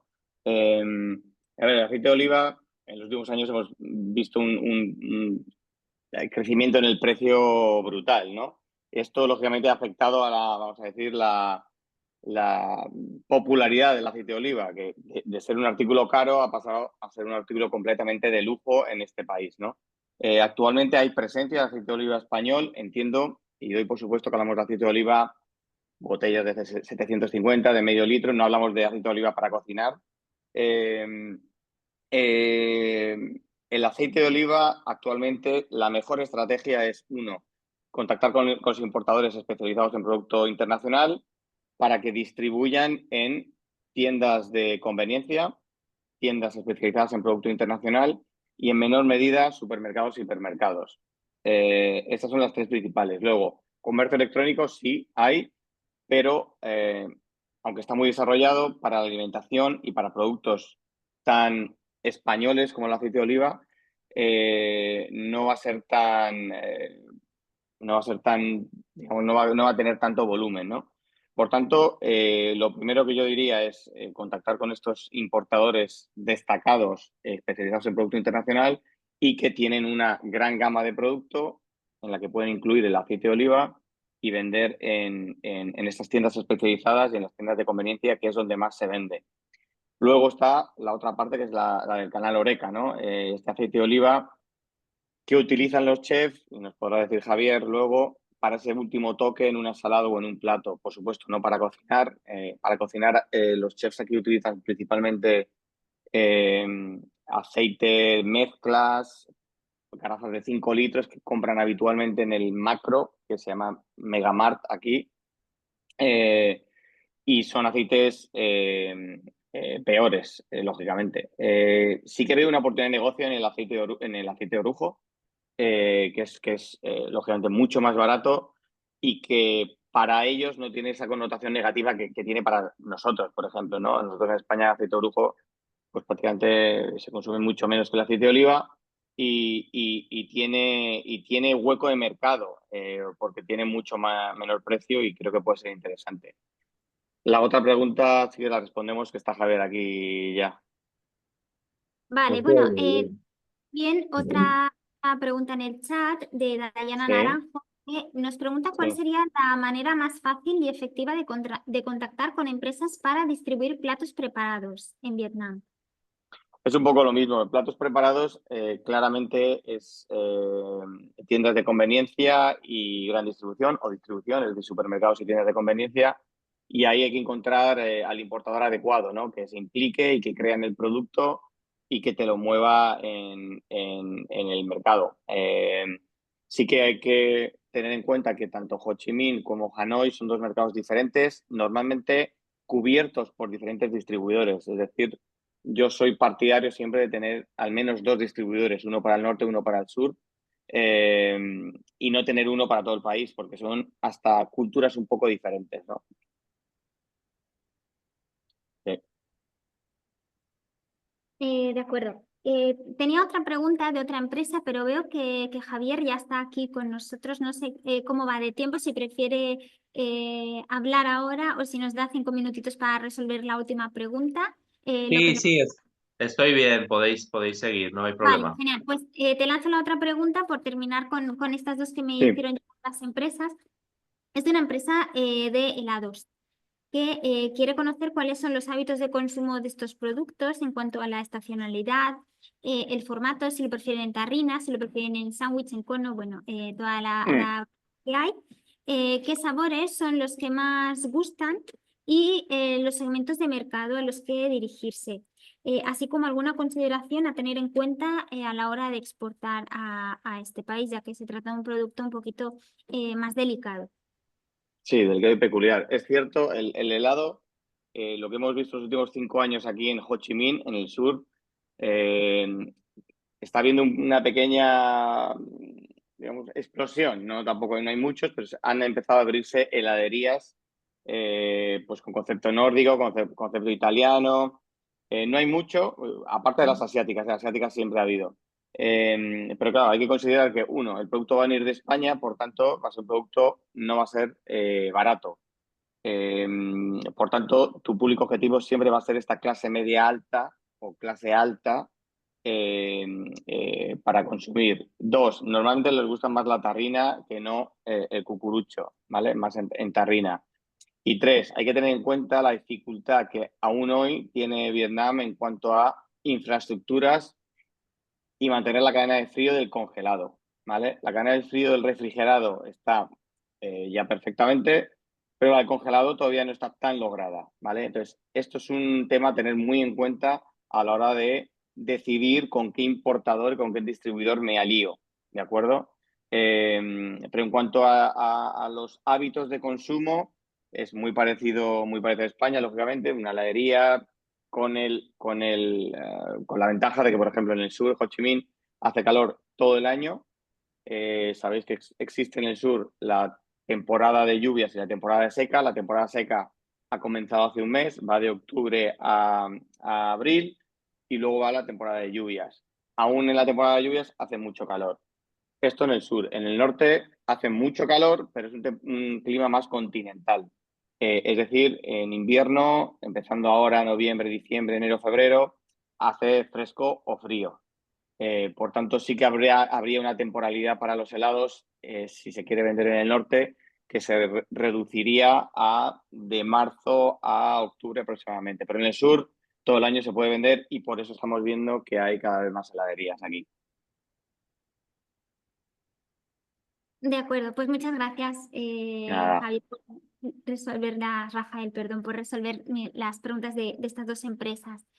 Ahora sí, pasamos a hablar con Javier Gómez, que es un chef valenciano que durante 4 años, si no me equivoco, si es así, por favor, corrígeme, Javier, trabajó en un restaurante en Vietnam, en el centro financiero de Ho Chi Minh. Donde dio a conocer nuestros productos valencianos y españoles, y hoy compartirá con nosotros su visión de la alimentación valenciana o española en este país, y nos hablará un poquito también de su experiencia como chef en esta zona. Muchas gracias, Javier, por estar con nosotros esta mañana. Lo apreciamos enormemente, ya que sabemos que eres un chef que está muy, muy solicitado. Así que apreciamos muchísimo que puedas estar este ratito con nosotros. Cuando quieras puedes comenzar. Hola, buenas. Muchas gracias a vosotros. Sí, pues bueno, voy a contar un poco, como me dijisteis, mi historia allí en Vietnam. Yo trabajé efectivamente durante 4 años en un restaurante. ¿Se me oye bien? Sí, sí, Sí, perfectamente. En un restaurante de corte occidental, internacional, que llevaba abierto ya años. Era un sitio, bueno, es un sitio referente en la ciudad porque, bueno, es un rooftop, es el ático, un rascacielos en el centro financiero, en fin, un sitio que era bastante conocido. Y bueno, pues ya te digo, la comida era occidental, era western, ¿no? Y yo, pues como español, poco a poco fui metiendo más ítems españoles y fuimos trabajando con eso. Lo primero, el sitio, bueno, pues era un sitio bastante bonito, una panorámica de la ciudad muy especial y tiene una bodega abierta con una cristalera que se ve la panorámica de la ciudad. Pusimos un jamón ibérico allí. Yo dije, vamos a hacer esto, vamos a hacer el show, vamos a cortarlo aquí delante de la gente, etcétera, y vamos a ver cómo va funcionando esto. Entonces, bueno, Vietnam, bueno, en fin, es un poco, los conocimientos que tiene Rafa, lo que yo pueda decir se queda como una anécdota, ¿no? Pero Vietnam es un sitio en el que eh, bueno, es un país que ha crecido muy rápido, que ha crecido mucho, en el que hay mucho dinero, en el que hay un hambre de Occidente brutal, ¿no? De modernidad, de querer saber, de querer tener, cuando uno llega, pues ve rascacielos, ve Ferraris por la calle, ve gente vestida de Armani, ¿no? O sea, que quieren Europa, quieren marcas, quieren consumir.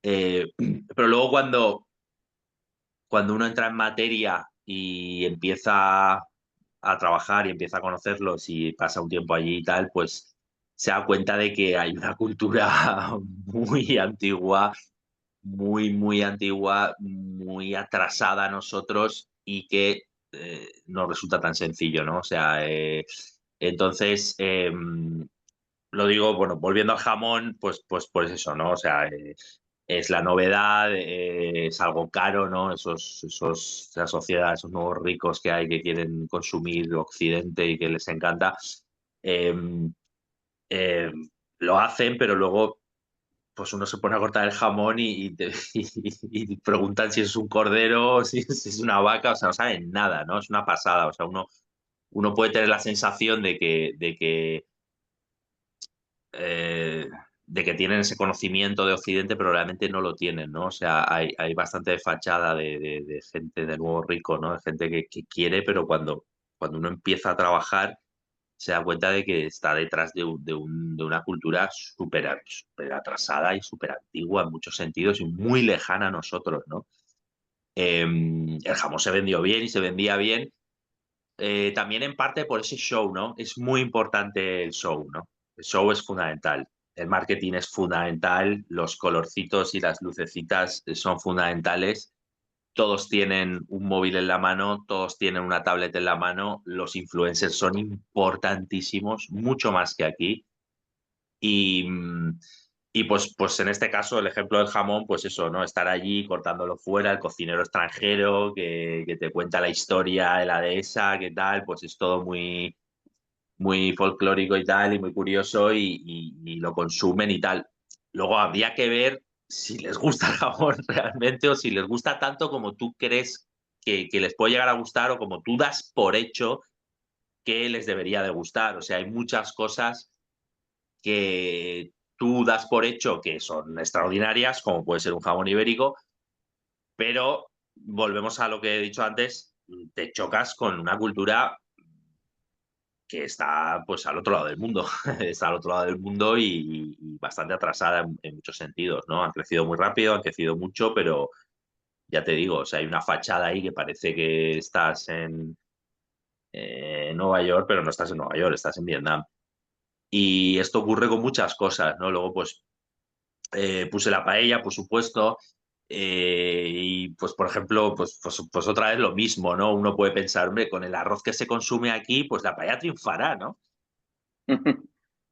Pues no es tan sencillo, no es tan sencillo, justamente por eso, ¿no? Ellos consumen mucho arroz, hay una cultura del arroz milenaria, pero muy distinta. El tipo de arroz, cómo lo consumen, cómo lo cocinan, el punto que tiene, en fin, es prácticamente antagónico, ¿no? Y entonces, pues una paella de pronto es un arroz distinto, el punto ese nuestro de que quede al punto de dureza. eh, yo siempre cuento las mismas anécdotas, ¿no? O sea, al principio me devolvían paellas enteras, porque el arroz estaba sin hacer, estaba salado y estaba quemado. Claro, o sea, el socarrat, el punto nuestro de sabor. A ver, luego se venden bien, si tú haces las cosas bien, se venden bien y gustan. Pero hay un muro ahí cultural importante, bastante importante, que si por lo que sea consigues derribarlo o les entra por el ojo, se pone de moda algo, ya bueno, tienes un mercado de millones de personas. Pero no es tan sencillo, ¿no? No es tan sencillo. Hay un punto ahí que cuando uno ya está ahí en faena, dices, hostia, no es tan fácil. Entonces, hay cosas que lo que he dicho antes, ¿no? Que no hay que dar por hecho, bueno, esto está buenísimo, pues lo venderemos, pues igual no. Lo que está pasando, por ejemplo, con la rubia gallega, no sé ahora, cuando yo estaba, yo me fui en 2019, no sé ahora si ya llega vaca de España. Sí, Había llega, ahí llega. pero por ejemplo, Llega, pero poco, llega, pero poco. sí, yo por ejemplo, yo he estado en Hong Kong también, que claro, es otro mundo, es uno de los sitios pues más cosmopolitas del mundo, es un sitio en fin, abierto a todo, súper consumista, y la rubia gallega prácticamente no se vende, ¿no? Cuesta mucho. ¿Por qué? Una vez más, tú dirías, pues esto está buenísimo, pues no, porque la carne en Asia se come muy blanda. Tienen el rollo del wagyu japonés, donde la carne tiene muchísima grasa y la carne está muy tierna y la carne está muy blanda entonces la rubia gallega está dura y no lo entienden. Mm. O sea, que hay cosas que uno dice, "Vale, esto es la hostia", pues por lo que sea, si tú tocas con algo que en su cultura no es así o es distinto, eh, no les va a llegar y no van a entender, ¿no? Eh, es anecdótico, pero con el ibérico también, a ver, es anecdótico, son clientes muy... Ahora también está muy de moda de todo el fitness y la gente en Vietnam va mucho al gimnasio y está de moda mucho todo, bueno, pues igual que aquí, ¿no? Cosas que llegan allí, por lo que sea, pues pegan también. Y yo recuerdo unos clientes muy guays y tal que me llamaron a la mesa que el ibérico que le quitara la grasa, ¿no? Que le quitara la grasa del plato de jamón. Imaginaos la situación, ¿no? O sea, explícales que esto pues es así, es la esencia, ¿no? O sea, que siempre culturalmente es curioso, vas a tener puntos, no hay que dar por hecho nada, ¿no? Porque hay cosas que si chocan contra lo suyo, cosas que igual tú no conoces, pues no van a resultar tan fáciles de vender, ¿no? Por otro lado, pues la comida española es una comida de calidad en sí misma y nuestro recetario es un recetario, los restaurantes españoles pues siempre son sitios caros, ¿no? Porque hay ibérico, hay mariscos, o sea, por nuestro propio recetario siempre va a ser un sitio eh, siempre va a ser un sitio de cierto nivel y sí que conecta bastante con Asia eso, ¿no? El cerdo, los mariscos, sí que conecta con, con su cultura, teniendo en cuenta que siempre, pues, pero bueno, esto le pasa a la comida española en todo el mundo, ¿no? Que nuestra cocina es muy pura, no está especiada, es el sabor de las cosas por sí mismas y eso siempre choca en el resto de sitios donde especian todo y todo está picante y todo. Eh, pero bueno, básicamente yo destacaría la cuestión del marketing, ¿no? Y de lo visual. O sea, ellos quieren, pues eso, quieren colores y lucecitas alrededor, todo lo tienen así. Yo recuerdo nuestro restaurante que era de corte, pues bueno, fine dining, ¿no? Era un buen sitio. Y siempre con el dueño, los dueños eran gente de mucho poder adquisitivo, ellos eran productores de arroz, tenían fábricas también bueno, estaban muy cercanos a nosotros, ¿no? Y ellos, pues bueno, abren un restaurante y llevan a un cocinero español, pues igual que se compran un Mercedes o un Rolex, o sea, es al final, pues, obtener Occidente cerca de ellos, comprar Occidente, ¿no? Y te cogen y te llevan a una cena en su casa para que los amigos te vean, porque eres, pues su último juguete, ¿no? Su última adquisición. Y con ellos, pues, había discusiones, ¿no? El dueño me pedía que pusiéramos fotos en la carta, ¿no? Que es una cosa ahí súper básica. Decir, tío, no voy a poner fotos en mi carta. O sea, para nosotros, o sea, siempre va a haber unos choques ahí culturales que van a pasar, ¿no? Porque ellos tienen ese punto más antiguo, pero. Y que la paella, pues que la vendiéramos pues, como las pizzas, ¿no? Podíamos pedir que la gente pusiera los ingredientes que quisiera y esto se podría.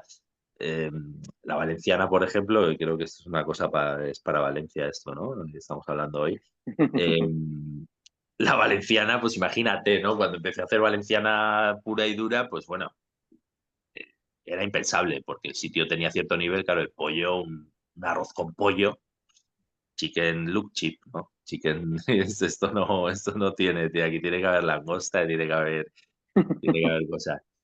O sea, yo en líneas generales destaco eso.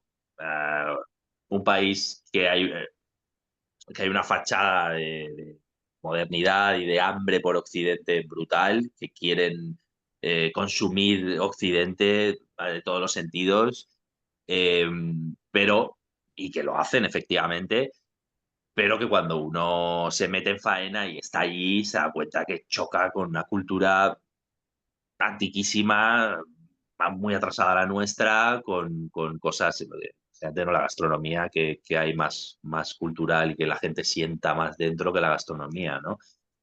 Y que cuando uno entra en materia, pues choca con cosas, se da cuenta de que no es tan sencillo, de que si les entra, sí, pero si por lo que sea no, pues no es tan fácil, ¿no? Y que, y que en eso el marketing es fundamental, ¿no? Nosotros trabajamos constantemente con influencers. De hecho, mi trabajo como chef ejecutivo, yo no paré de grabar vídeos, hacíamos hasta pequeños cortos, o sea, cosas, material constante, audiovisual, que saliera afuera, que la gente lo vea, porque ellos están pegados al móvil todo el día, ¿no? Y es súper importante, ¿no? social media es básico, es básico.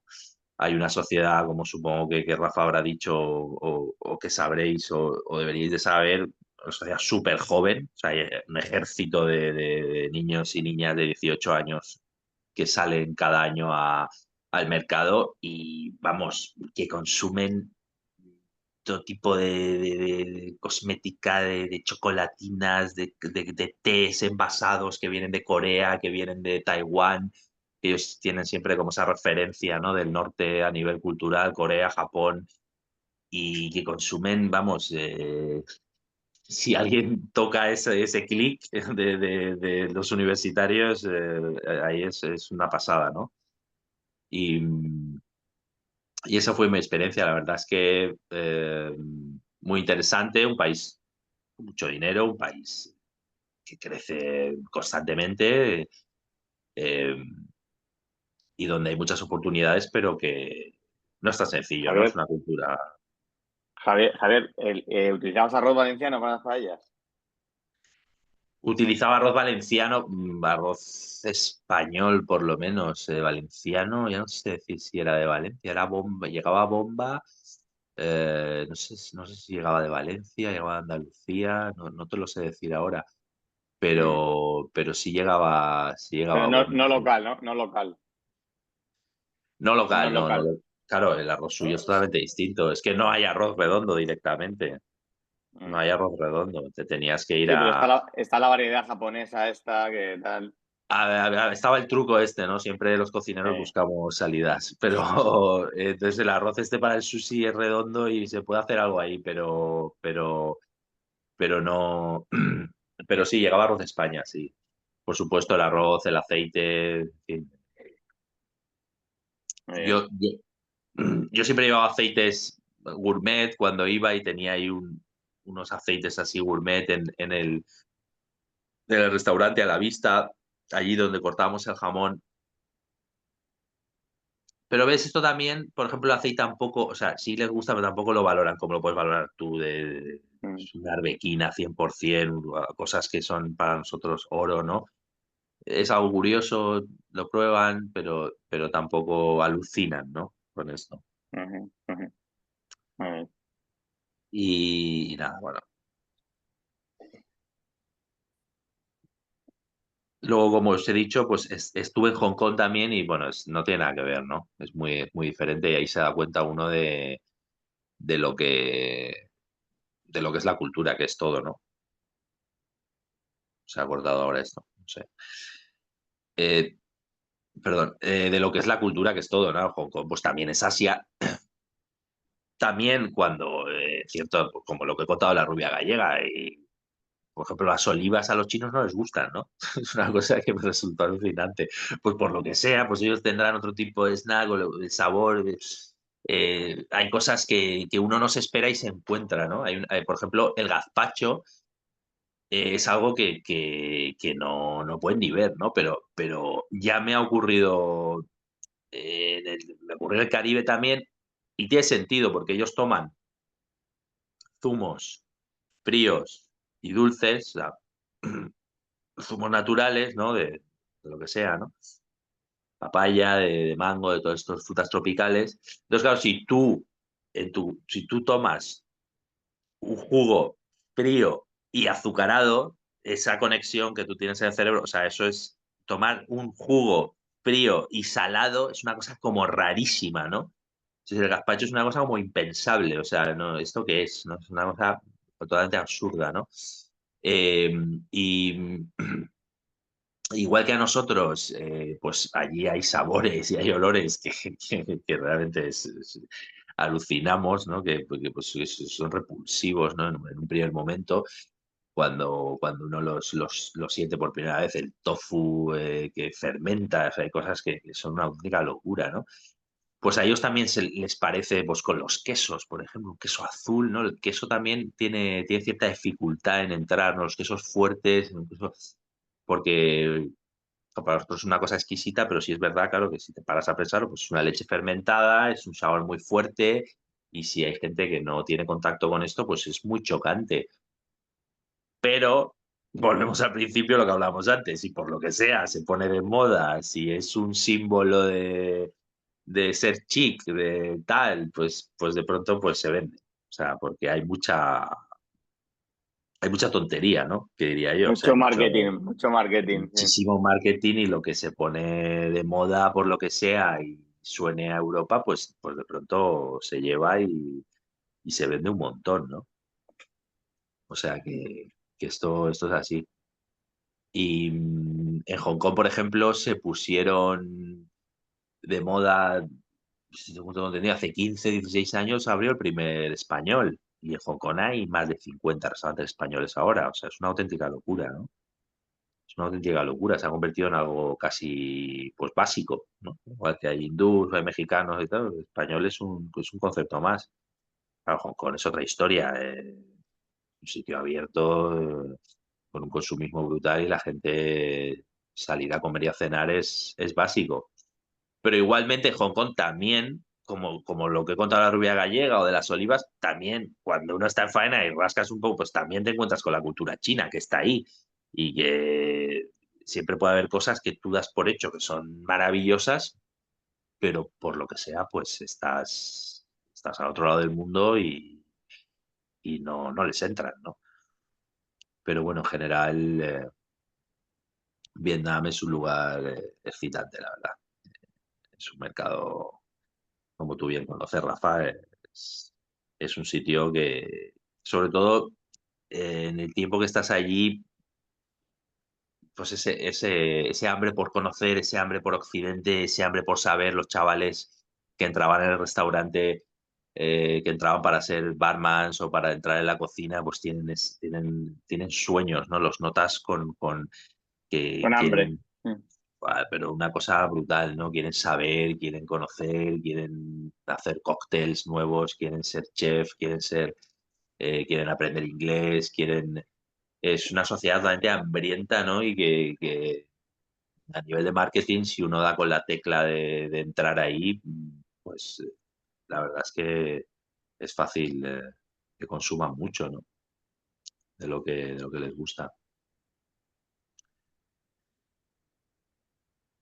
Bueno, Javier, pues muchísimas gracias por compartir con nosotros tu experiencia en Vietnam y darnos tu punto de vista con respecto a qué productos consideras que tienen mayores posibilidades.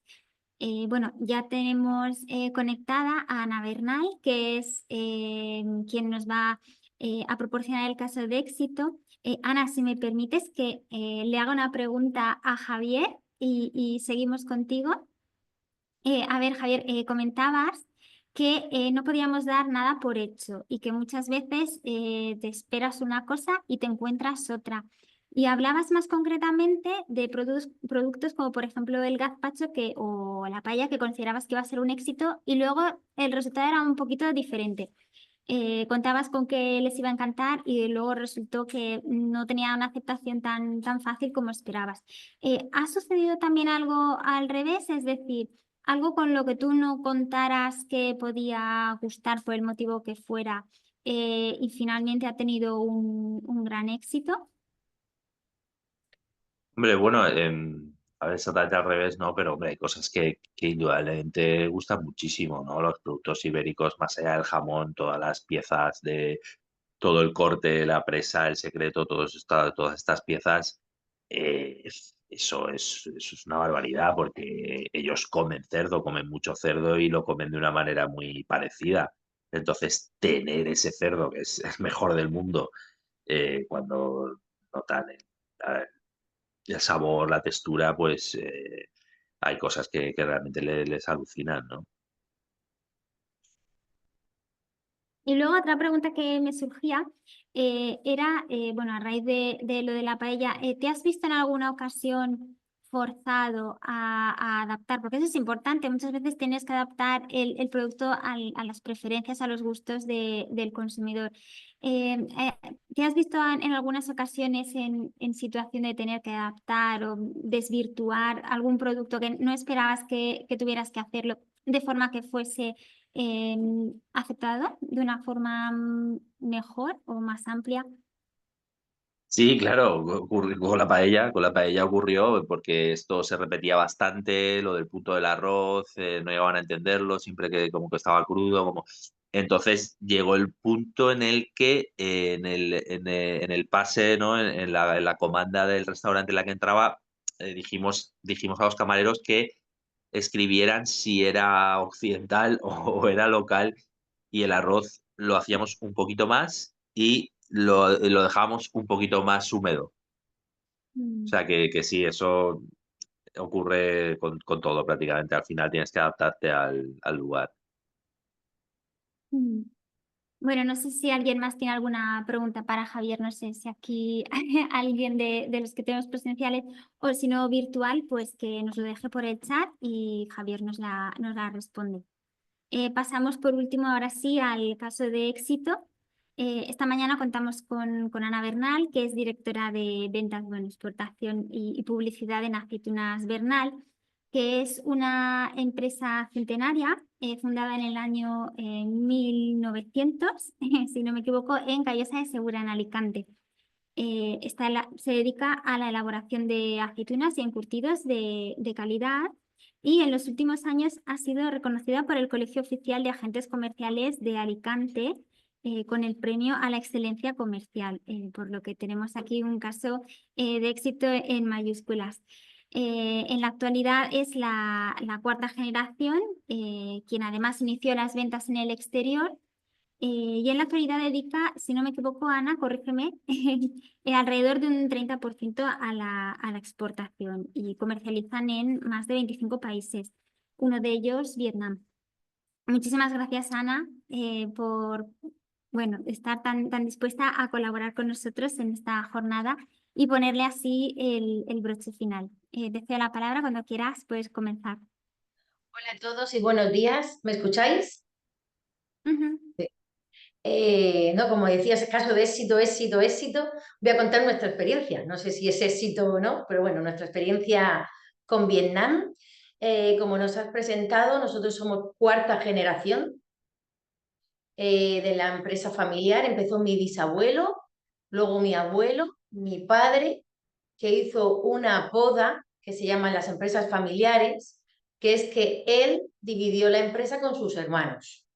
Entonces él se quedó solamente la empresa él. Y por eso nosotros somos la cuarta generación hermanos. Nos dedicamos al aderezo con recetas antiguas de mi abuelo, de mi padre, de mi bisabuelo. Seguimos la línea que ellos empezaron, conservando recetas, calidad y aceituna de España. Entonces, yo me dedico a la exportación en la empresa. Como miembro de la familia, llevo el tema de la exportación y nosotros empezamos en la exportación ya como más firmemente cuando empezamos a ir a las ferias de la Comunidad Valenciana, con la Comunidad Valenciana, con la Consellería y pues empezamos eso a viajar y a ver cómo es el mercado fuera de España, porque te lo pueden contar, puedes tener alguna llamada de algún cliente, pero a la hora de ir es ver y hablar con los clientes cómo realmente aprendes. Pero el caso de Vietnam, que es el que nos ocupa ahora, fue curioso. Empezamos en el 2015 y entonces nuestros clientes vietnamitas, porque son vietnamitas, con los que nosotros trabajamos son directamente clientes nacidos en Vietnam. Ellos se dedican a la compra de plantas, productos de esto, porque en Vietnam se están construyendo muchos resorts, porque está aumentando la clase media. Entonces la clase media pues va de vacaciones y demás, y como tienen muy buena costa, a ellos les encanta ir de resort, el masaje y tal, y pues compran muchas palmeras y naturaleza fuera de la que nace en Vietnam para enriquecer esos resorts. Ellos, la naturaleza les encanta. La naturaleza es como un signo de lujo, o ese árbol traído de España o este de Argentina o tal. Entonces ellos realmente hacen viajes a comprar en España planta. Y entonces en uno de esos viajes fueron a un restaurante de aquí de la Comunidad Valenciana y probaban unas aceitunas, las nuestras, y le dijeron al camarero, oye, nos encantan esas aceitunas, es que me encantan. ¿De dónde son, cómo son, qué llevan y tal? Y eran aceitunas rellenas de anchoa, gigantes, que es nuestra especialidad, calibres grandes. Entonces, con el que trabajaban, que es el tema de el que trabajaban como comprador del vivero, se puso en contacto con nosotros y nos compró 2 contenedores de aceitunas rellenas de anchoa. Rápidamente, ¿para quién es tal, tal? Le dijimos de dónde era, tal, no, es para Vietnam. Le hicimos la proforma, lo pagó por adelantado y se llevó 2 contenedores de este producto que ellos habían probado, de aceitunas rellenas de anchoa gigantes. Entonces nos llamó la atención porque para Vietnam, tú dices, madre mía, Vietnam, rellena de anchoa, porque en España es el producto número 1 de venta. Pero fuera de España, pues en cada sitio, pues les gusta una cosa y tal, y ellos se llevaban aceitunas rellenas de anchoa. Entonces, a los pocos meses, me llaman este señor del vivero y dice que había funcionado y que venían estos vietnamitas a la empresa a visitarla. Entonces los recibimos, vienen y vienen encantadísimos, porque ellos tenían mucha conexión con el gobierno y en esa época habían recibido a Obama en una visita a Vietnam y les habían puesto, Obama había comido con gente del gobierno y tal, habían probado las aceitunas y dice que les encantó. Se ve que, pero mira, pues este producto es de España, lo compramos aquí y tal, no sé qué. Y les encantó. Entonces vinieron con la anécdota, muy ilusionados, que querían llevar aceitunas a Vietnam. Entonces ya empezamos a ver qué aceitunas. Claro, ellos emocionados, pues me voy a llevar esto, me voy a llevar lo otro, voy a llevar tal, a supermercados, porque el gobierno tenía mucha línea de supermercados y contactos y ellos conocían a través de los resorts muchísimos restaurantes y distribuidores de Vietnam. Entonces empezamos a ver producto de este tipo, del otro, y ellos empezamos a investigar, claro.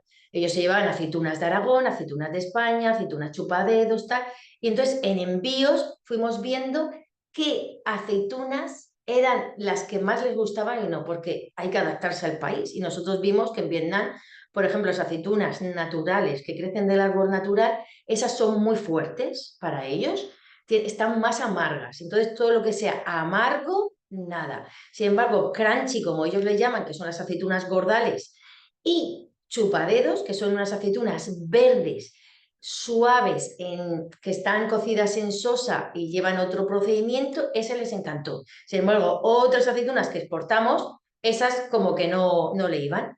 Y entonces ellos, es muy importante también la temporada alta de Vietnam, en el sentido que nosotros desde septiembre hasta enero exportamos mucho porque está el Año Nuevo Chino.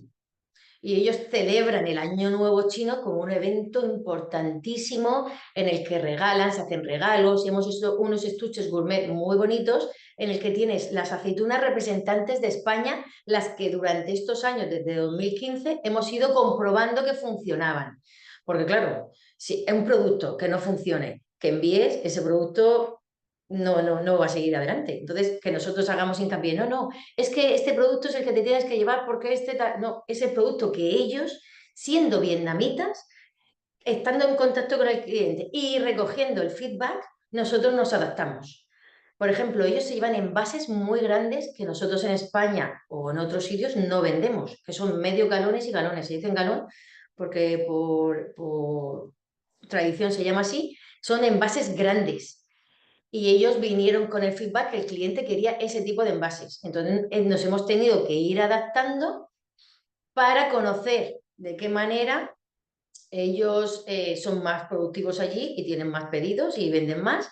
Y también en el etiquetaje. Etiquetaje es muy importante, adaptarse al país. Y también en el diseño. Porque nosotros, por ejemplo, tenemos una línea de producto que es la que vendemos en España y otros países, y luego otra con otro etiquetaje que es Bernal Original, como si fuera Adidas, Adidas Original, Bernal Original, que vendemos en el norte de Europa. ¿Por qué? Porque realmente los gustos son diferentes. Hay que saber, como decía Javier, que al chino, que me ha hecho gracia, no le gustan las aceitunas, por ejemplo. Entonces, ¿por qué no le gustan las aceitunas? Entonces, a lo mejor no le gusta la sal, mucho, no les gusta la acidez, pero hay tipos de aceitunas que tienen menos sal, menos acidez. Entonces, en toda la gama, ver qué gusto se adapta más a ese país. Entonces, en el etiquetaje, como estaba comentando, utilizamos los negros y los dorados a tope, porque les llama muchísimo la atención. Sin embargo, el negro y el dorado, pues en España, pues ya hace ya tiempo que se fue al color. O sea, las gamas, el marketing también es importante para atraer su atención, porque el marketing en un packaging, en un producto es lo de fuera y luego cuando te lo comes lo de dentro, evidentemente, pero las dos cosas juegan a favor. Entonces, a día de hoy, comentar que es un caso de éxito, no sé, me parece así muy glamuroso, pero que realmente es éxito porque tras exportar durante estos años, los clientes se han fidelizado. Se han fidelizado y directamente ellos nos llaman, clientes finales. Hoy me podría llevar un contenedor. Nosotros trabajamos con estos agentes comerciales. ¿Por qué? Porque ellos saben cómo funciona el país. Cómo funciona el país, el idioma, ellos se hacen cargo de las visitas, de esto. Entonces, el éxito sería que el producto ha gustado, que ellos se han fidelizado y conocen la marca Bernal como una marca de aceitunas de España, que estamos muy lejos y la distancia es enorme, y dices, madre mía, que te conozcan en Vietnam, pues es agradable, para nosotros es éxito. Lo que hacemos aquí, que llega hasta allí, que abran el bote de aceitunas, que les gustan y que repiten y que las pidan. O sea, para mí eso es éxito. Ya vendas más o vendas menos, pues realmente es un acuerdo comercial bonito entre países muy diferentes. Como decía Javier, muy, muy diferente. Que la cultura china es muy diferente a la nuestra, que os voy a contar. Y la vietnamita también. Entonces, a los 2 años de empezar, vi la necesidad de ir al país. Porque por falta de tiempo y demás, a veces no puedes viajar a todos los países, pero este país es curioso de visitar porque realmente entiendes la cultura, cómo ellos piensan, cómo compran, cómo son las relaciones, que son diferentes a lo mejor a las europeas, que es mandar un correo, papá, te mando la proforma, las pruebas, unas muestras, tal. Ellos pues necesitan eso, conocer quién era la empresa, ponerles cara. Y entonces hice un viaje allí y visitamos a los clientes, visitamos los sitios y los puntos de venta, la problemática un poquito que tenían, ¿no? También para darles apoyo. A mí me gusta desde las recomendaciones que por lo menos una vez, si abres un mercado en un país así, que te acerques, que los visites y que veas un poco pues, lo que necesitan y la manera de ellos presentar las aceitunas, que seguro que algún detalle les das que les va a ayudar, seguramente. Y esto fue pues la experiencia que nosotros tenemos, fue y ha sido la experiencia que tenemos, que fue porque ellos vinieron a nosotros. En otros países o en otras circunstancias, a veces llamas tú al cliente o lo visitas en una feria o pasas por una feria y luego sí le sigue la pista. En este caso fueron ellos en el que al probar las aceitunas fueron totalmente a por este sabor que sí que encajaba con el sabor que ellos de costumbre toman allí. Porque aceitunas rellenas de anchoa, en otros países dices, ¿esto qué es? ¿Pescado? ¿Anchoa? Tal, como que no les casa. Y les van otro tipo de aceitunas. Pero aquí en Vietnam, este tipo de aceitunas sí que les gustaba. Y luego abrimos también mercado y otras líneas con otras aceitunas que también fueron encajando. Pero siempre desde su punto de vista del gusto y adaptándonos a lo que es Vietnam. Y me parece un país muy interesante, solo he estado una vez, tiene 90 millones de habitantes, está en crecimiento, he visto mucho crecimiento allí y la clase media, pues es como decía Javier, pues gente que está empezando, que quiere probar cosas, que quiere probar alimentaciones del mundo, que antes los chavales de aquí de España no comían sushi y ahora están en su casa un miércoles comiendo una bandejita de sushi, con lo cual creo que las nuevas generaciones vienen con la mente más abierta, sobre todo en alimentación. A mí me encanta la gente joven y apuesto por ellos y tienen la mente mucho más abierta que las antiguas generaciones que tomaban lo mismo siempre de la misma forma. Creo que el futuro, la alimentación, va a ser muy diversa en muchos países. Y Vietnam pues es un sitio bonito para visitar, los resorts.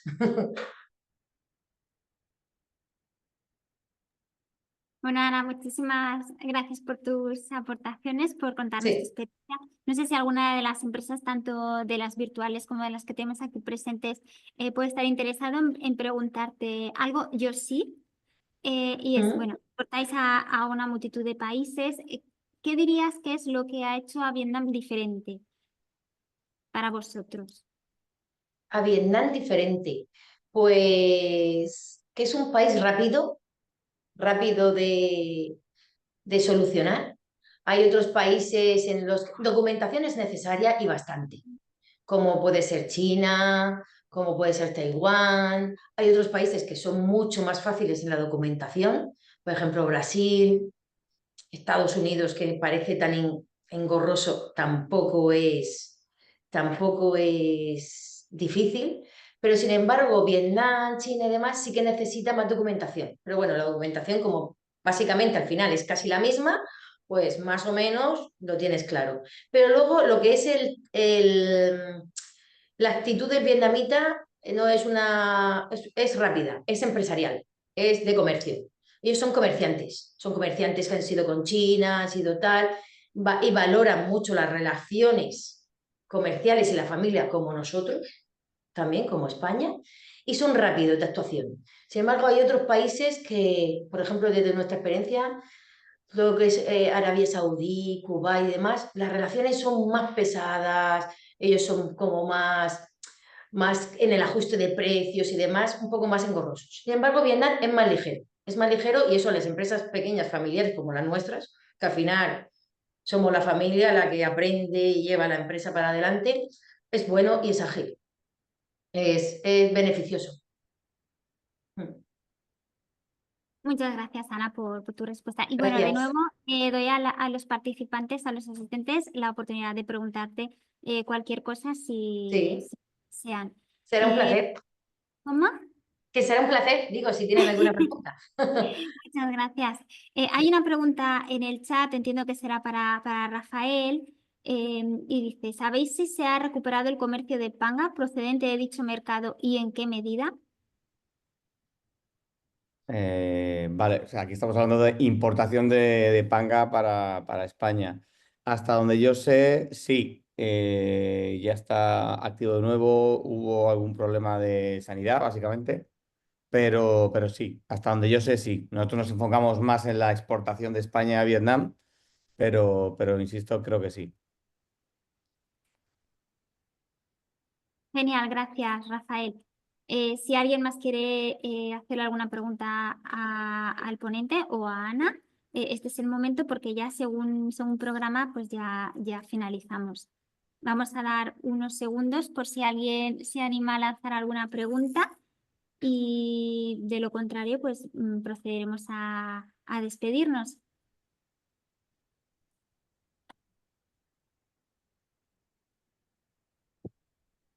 Te hizo el silencio. Bueno, pues no veo ninguna pregunta y Fenomenal. por aquí Eso es que lo tampoco. tienen todo clarísimo. Sí, A, lo habéis a vender, escuchado. a vender. Bueno, pues ahora sí vamos a dar clausura a la sesión. Sí. En primer lugar, muchísimas gracias a los ponentes por haberla hecho posible. La verdad es que en estas circunstancias, este último mes aquí en la Comunidad Valenciana ha sido un poquito complicado. Las empresas, algunas están en una situación de mucha dificultad y por eso agradecemos también enormemente tanto a los asistentes presenciales que han venido hoy. Sabemos que en algunos casos puede llegar a ser un esfuerzo, como a los virtuales por el tiempo invertido en formar parte de esta sesión y en formarse. También agradecer a la Consellería de Agricultura, Agua, Ganadería y Pesca por hacerla posible.